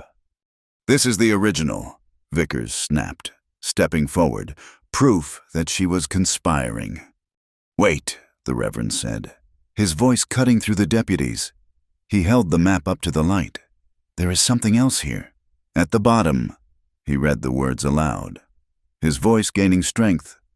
"The water sources herein depicted, having been charted by my hand, are declared a resource for the common good and use of all residents of the Palo Duro Crossing community. It is signed by Patrick O'Rourke." The Reverend paused, his eyes wide. "And it is countersigned by myself, from 5 years ago, and it bears the official seal of the previous county magistrate." The legal ground shifted like an earthquake. The map was not just a private document. It was a legally binding covenant, a declaration that the water belonged to everyone. Ransom's entire plan, to seize the water by seizing Ellen's land, was built on a lie. Before Vickers could recover, Tala stepped forward. All eyes turned to her, the hostile renegade at the center of the storm. She looked at the faces in the crowd, her gaze moving from one to the next, holding each one for a brief, intense moment. She spoke in English, her words slow, deliberate, and clear, each one dropping into the charged silence like a stone into a still pool. "I do not want your land," she said, her voice resonating with a power that had nothing to do with volume. "I have my own land, the land of my ancestors. I want justice for the land, for all of it. The man who burns sheep camps and steals water does not honor the land. He does not honor you. He honors only his own greed." Then another voice joined the chorus. "She is right." Old Ben Harper hobbled forward, leaning heavily on a pair of rough-hewn crutches. His broken leg heavily splinted.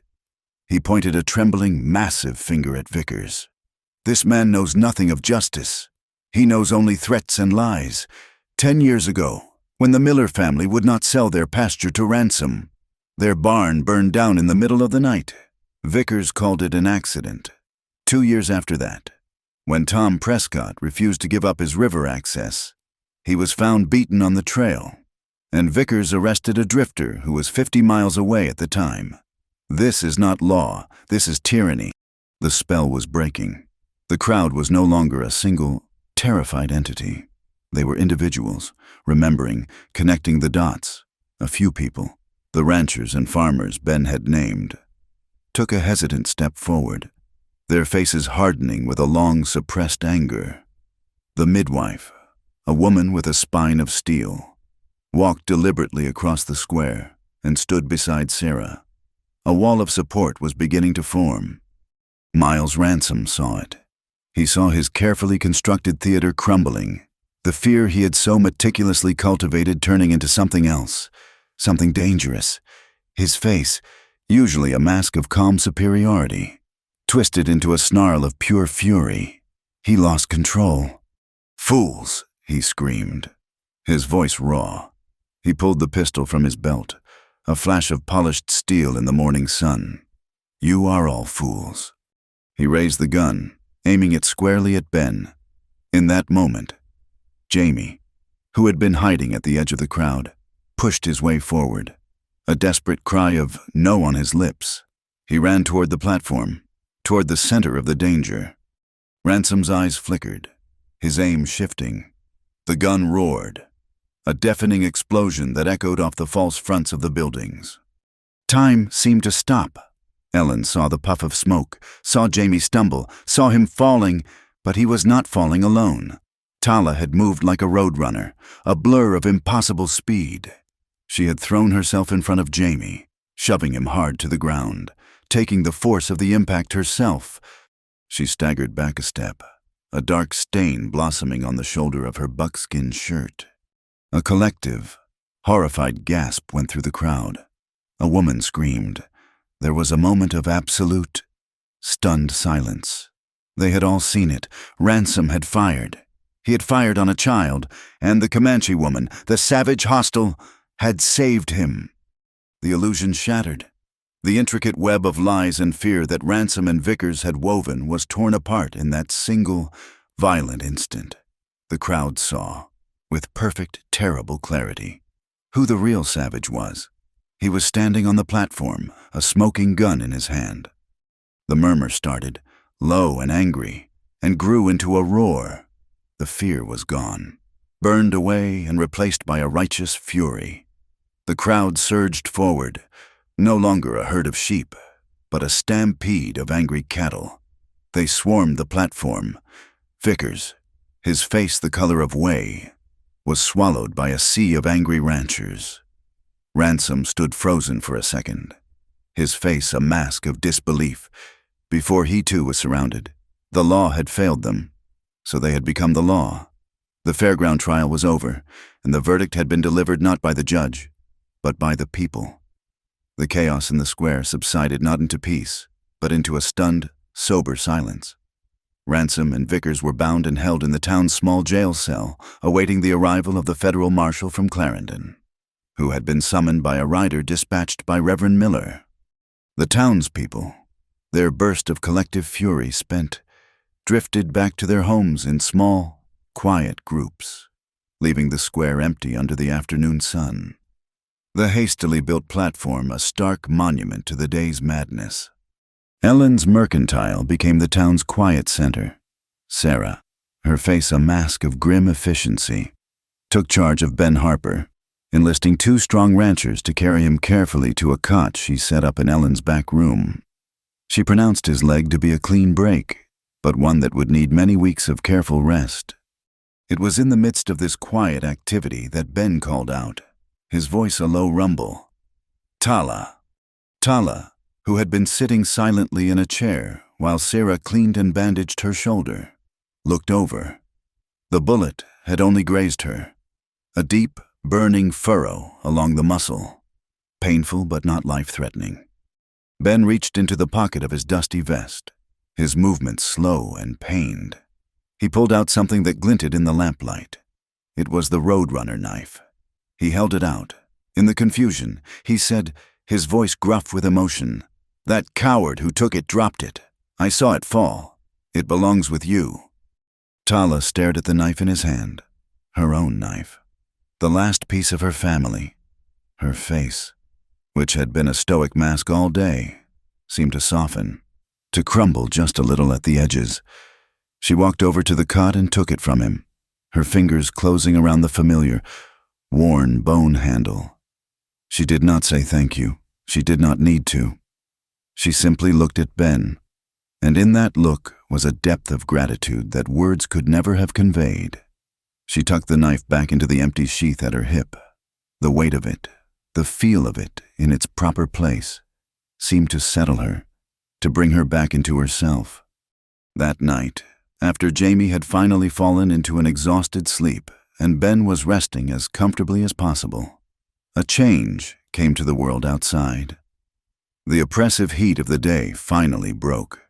It began with a subtle shift in the wind, a cool breath that carried the scent of distant, wet earth.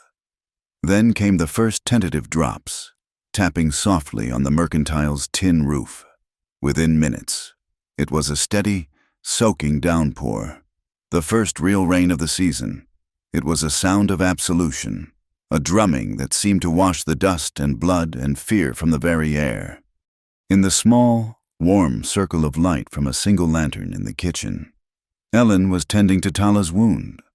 Tala sat on a stool, her buckskin shirt removed, her back straight and her shoulders bare.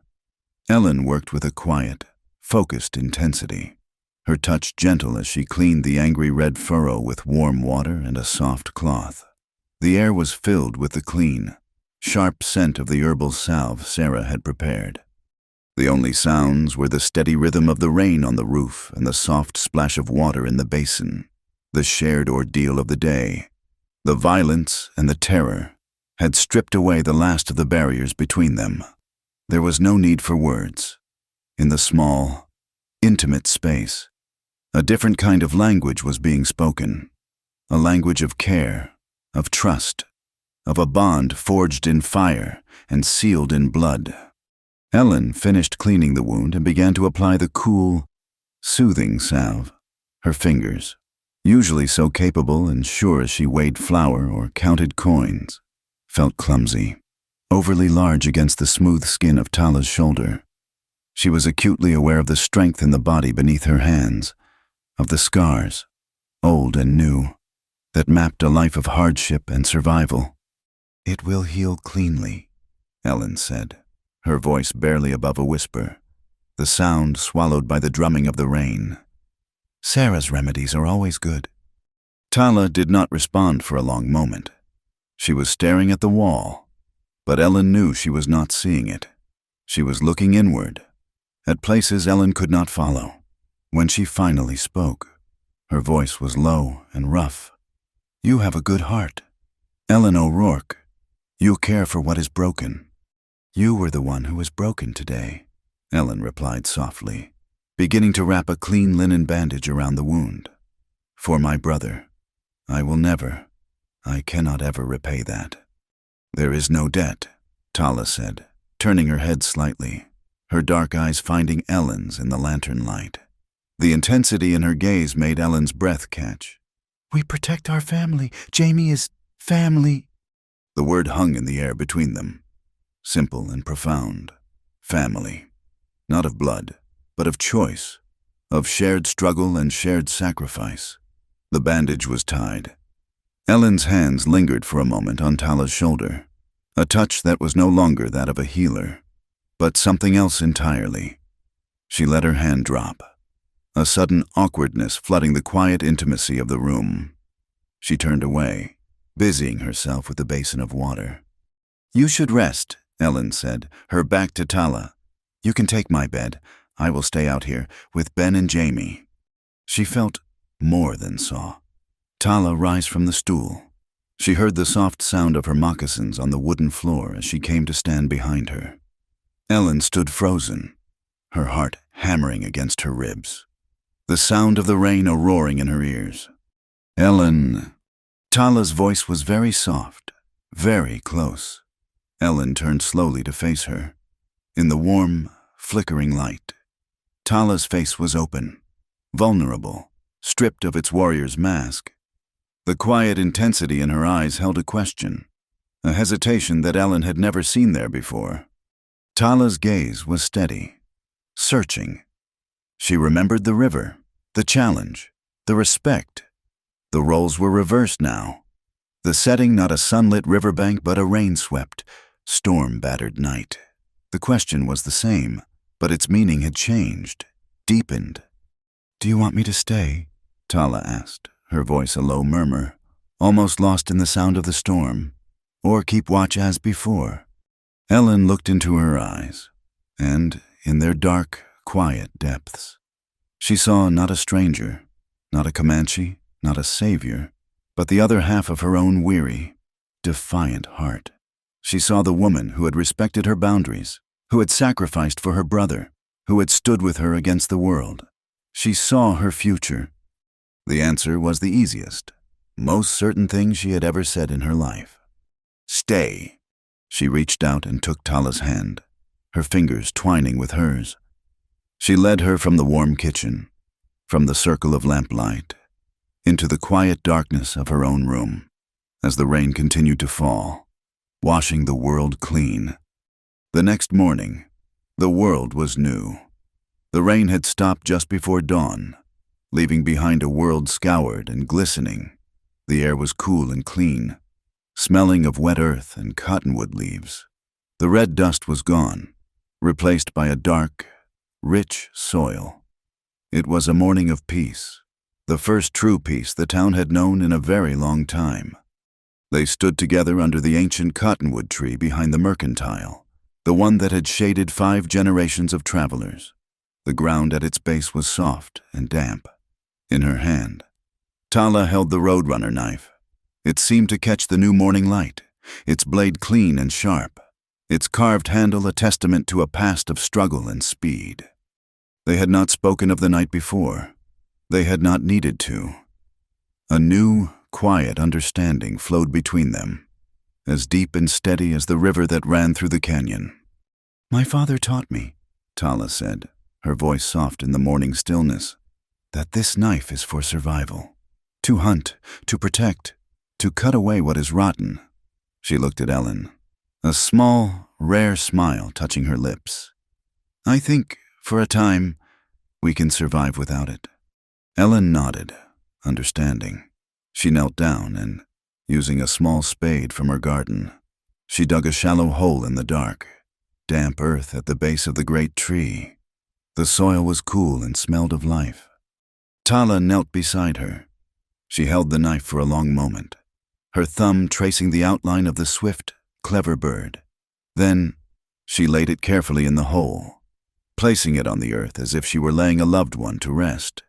It was not an act of surrender, but an act of faith, a choice to put down the weapon, to trust in the peace they had fought so hard to win. "We will bury it here," Ellen said, her voice thick with emotion. "A promise that when this is all truly over, when the land is safe and the future is certain, we will come back for it, together." "It will be here when it is needed," Tala agreed. "To be drawn for the right reasons, for justice, not for a small anger or an old grief."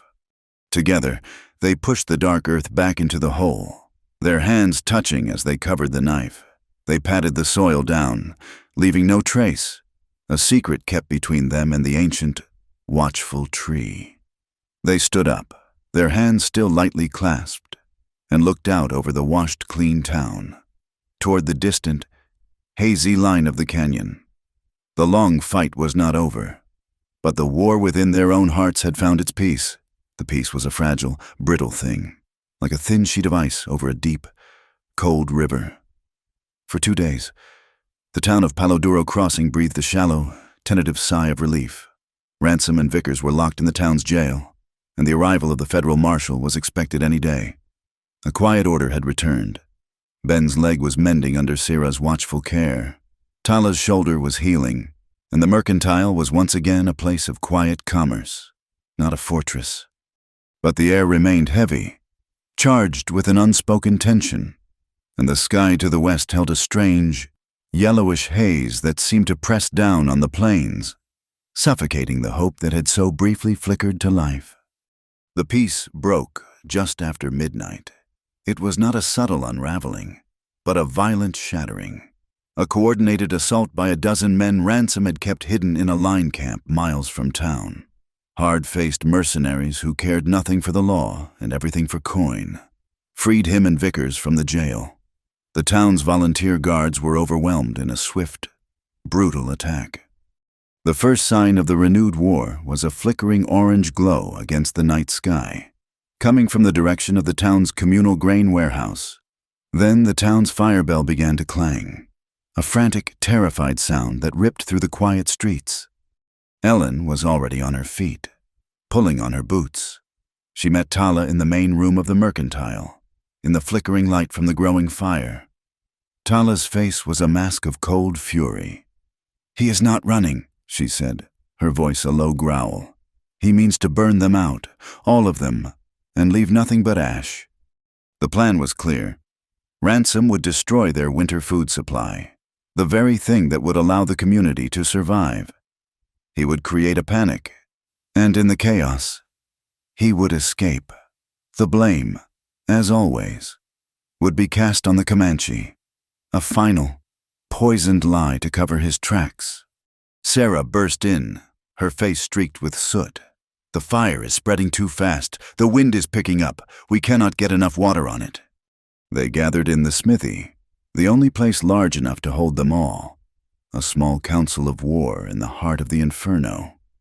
Old Ben, propped up on a stool, his splinted legs stretched out before him, became their unlikely general. His face was grim, his eyes burning with a fierce light in the red glow of the fire. "We cannot fight him on his terms," Ben said, his voice cutting through the panic. "We have to split his forces. We have to hit him where he is weakest." "He has no weakness," a rancher said, his voice full of despair.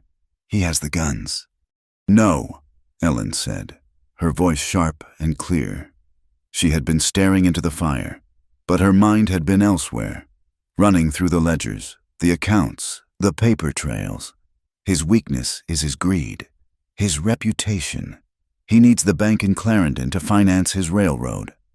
And his other weakness is logistics," Tala added, her gaze fixed on the map of the territory pinned to the wall.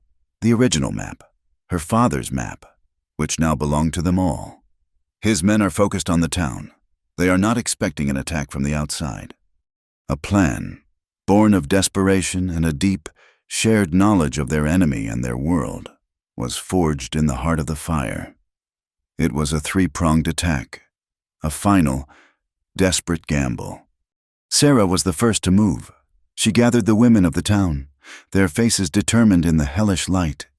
In her hand, she held a copy of the water map. "He thinks he knows this land," she called out, her voice ringing with a newfound authority. "But he does not know its secrets."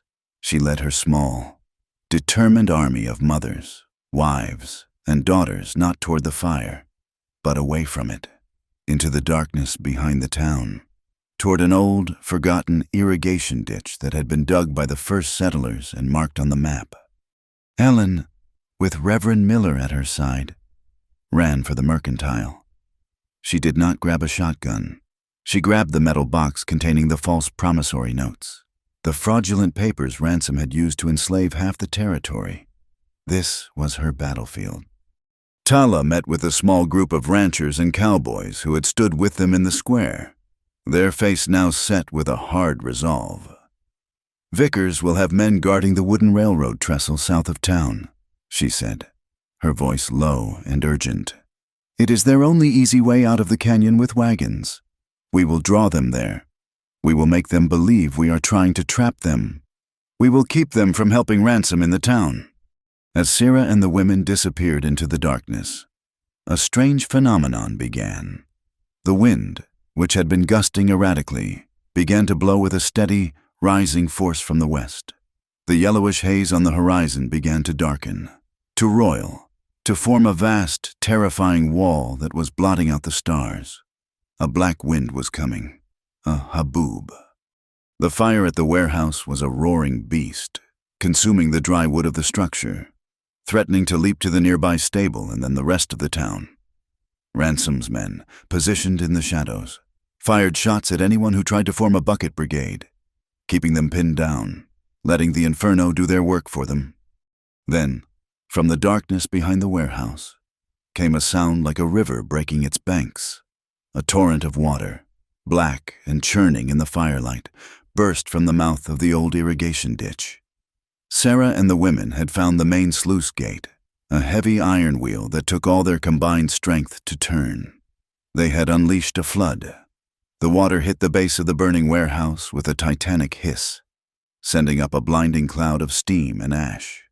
The fire fought back, but the relentless flood of water was undermining it, dousing the lower flames, creating a barrier of mud and steam that stopped its advance.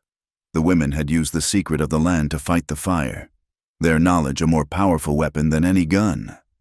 At the same time, Ellen and the Reverend confronted the town's banker, a timid man named Abernathy, who they found hiding under his desk in the back of his small bank. Ellen dumped the pile of fraudulent notes onto his desk. "These are lies, Mr. Abernathy," she said, her voice ringing with a moral fury. "Every single one. And this," she slammed her own honest ledger down beside them, "is the truth. You have been financing a thief and a tyrant. Ransom's credit is built on fraud. You can stand with him and be ruined when the marshal arrives. Or you can stand with this town."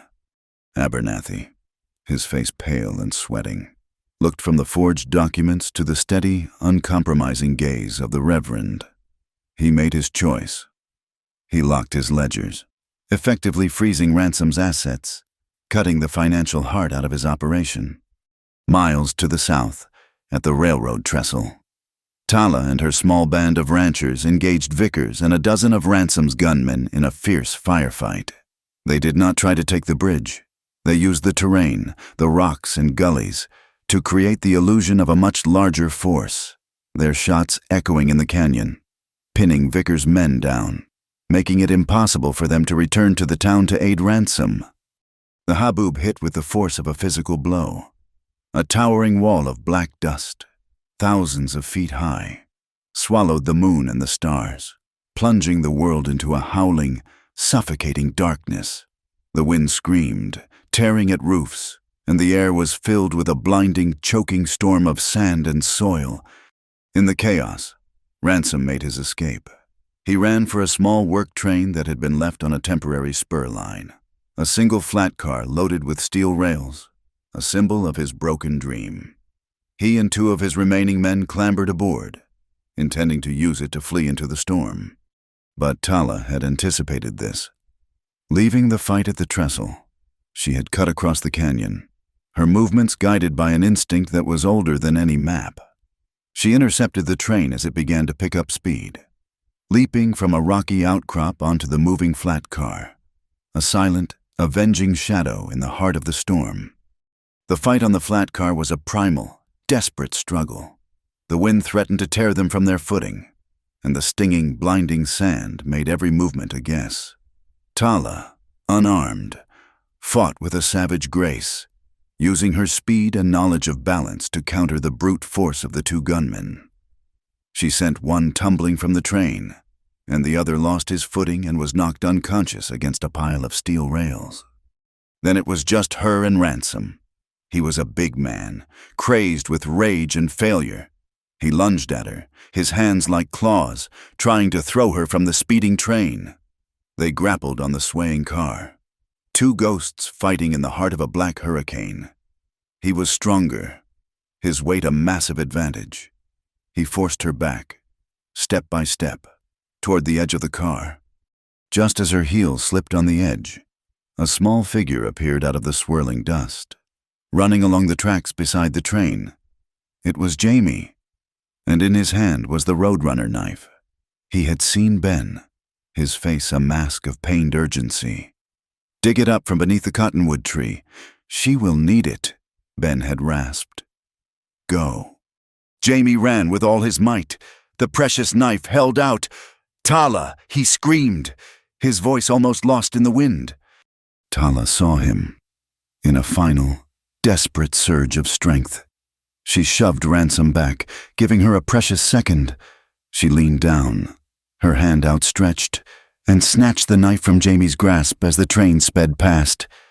The feel of the worn bone handle in her hand was like a jolt of lightning. She was whole again. She turned to face Ransom, the blade a pale gleam in the swirling darkness. Ransom came at her, roaring, but she was no longer just defending. She moved like the bird carved on her knife's handle, swift and sure. She sidestepped his clumsy lunge, the blade tracing a shallow, burning line across his arm. He bellowed in pain and fury and charged again. She did not need to strike a fatal blow. The land, which he had fought so hard to conquer, delivered the final justice. The work train, speeding blindly through the storm, hit a massive sand drift that the haboob had thrown across the tracks. The train bucked like a wild horse, a terrible screech of tortured metal cutting through the roar of the wind. The flat car lurched violently, and Ransom, his balance already compromised, was thrown from his feet. He did not fall inward. He fell outward, his arms flailing, a single terrified cry swallowed by the black wind as he disappeared over the side of the car and into the raging storm. The train ground to a halt 100 yards later, its wheels buried in sand. The haboob, its fury spent, began to subside. The wind quieted, and the thick, black dust began to settle. Tala stood on the silent flat car, the roadrunner knife in her hand, breathing in ragged gasps of the thick, gritty air. She had not killed him. She had not had to. As the dust settled, revealing a landscape transformed, sculpted into new shapes by the wind, they found Ransom, half buried in a sand drift, his leg broken, his reign of terror over. Vickers and his remaining men, their escape route cut off, surrendered to the ranchers they had once terrorized. They did not hang them. They did not seek revenge. They bound them and held them, waiting for the true law to arrive. The justice they had fought for was not the justice of the rope, but the justice of the court. The black wind left behind a world reborn. The morning after the haboob dawned cool and clear. The air washed clean of dust and haze. The sun rose on a landscape that was both familiar and utterly new. The red earth dark and damp. The sky a brilliant, cloudless blue. The storm had been a brutal baptism, and in its wake, a profound and weary peace settled over Palo Duro Crossing. The federal marshal arrived from Clarendon 2 days later, a tall, grim man with tired eyes who had seen too much of the lawlessness that plagued the territory.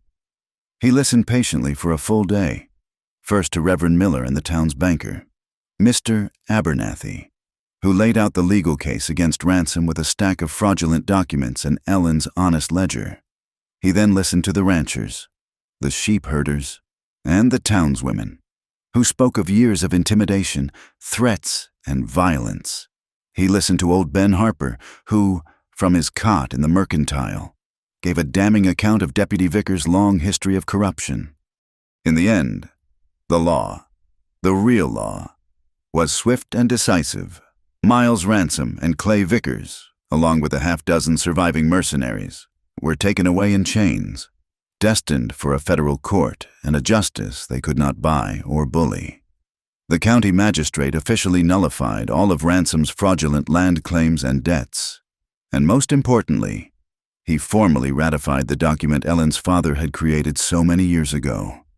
The water map, countersigned by the Reverend and bearing the old county seal, became the town's legal charter, its declaration of independence, guaranteeing that the water, the lifeblood of the plains, belonged to the community forever. In the weeks that followed, the town began to heal, not just from its wounds, but from its fear. The O'Rourke Mercantile was no longer just a store. It became the heart of the recovering community. With the official stagecoach line now routed back through the town, Ellen became the postmistress, her store a nexus of news and connection to the world beyond the plains. The front porch, once a place for Ransom's menacing guards, was now filled with benches where ranchers and townsfolk sat and talked, their conversations easy and open. One afternoon, Little Hawk rode into town, not as a furtive visitor, but as a welcome guest. He brought news that a young, idealistic teacher from the East, a Quaker, was coming to the reservation to start a school for the children. That evening, Ellen and Jamie spent hours packing a crate with slates, chalk, primers, and precious reams of paper from her stock. It was the first of many such shipments, a quiet, steady bridge of support being built between two worlds. The town itself was reforging its own bonds. Jamie, his adventurous spirit now tempered with a newfound sense of responsibility, found his place. He began a formal apprenticeship with old Ben Harper, his lanky frame spending long hours in the heat of the smithy, the rhythmic clang of his hammer on the anvil a new, steady heartbeat in the town. He was learning not just to shape iron, but to build, to mend, to be a man his father would have been proud of. Serafina Cruz, her quiet strength and wisdom now openly celebrated, took over a small, abandoned adobe next to the mercantile and, with the help of the women she had led to fight the fire, turned it into a proper apothecary. Her shelves, filled with neatly labeled jars of dried herbs and remedies, became a sanctuary of healing for the entire community. And Reverend Miller, his faith in his flock restored, organized a weekly town market in the square, a place where ranchers and farmers could sell their goods at fair prices, ensuring that the economic tyranny of a single man would never again hold them hostage. As the season turned and the first tender shoots of new grass began to carpet the plains in a soft, green haze, Ellen and Tala rode out together. They left the waking town behind and made their way to the high, silent rim of Paluro Canyon. They dismounted and walked to the very edge, the place where the world seemed to fall away into a breathtaking vista of color and light. Below them, the prairie dog town fork of the Red River, swollen with the recent rains, snaked through the bottom of the canyon, a glittering ribbon of silver in the dawn's first light. They stood in a comfortable silence for a long time, watching the sun climb, painting the ancient canyon walls in shades of rose and gold. It was a world of profound peace, a peace they had earned with blood and courage. Then, together, they knelt beside a small, gnarled mesquite tree that clung stubbornly to the canyon's edge. They did not need to speak. They dug with their hands into the cool, dark earth, the soil still damp from the rains. Their fingers soon touched the hard, smooth shape of the roadrunner knife. Tala lifted it from the earth. The bone handle was cool in her hand, the blade clean and bright. It was a weapon, a tool of survival born of a hard and violent past. She held it for a moment, then offered the hilt to Ellen. Ellen took it, her hand closing over Tala's. "It is not a weapon of anger anymore," Ellen said softly, her voice full of the quiet wonder of the morning. "No," Tala agreed. "It is a promise." From a small pouch at her belt, Tala took out a sharp piece of flint. She took the knife back and, with a steady, practiced hand, she began to carve a new symbol into the empty space on the bone handle, just below the swift, running bird. She did not carve a symbol of war or of victory.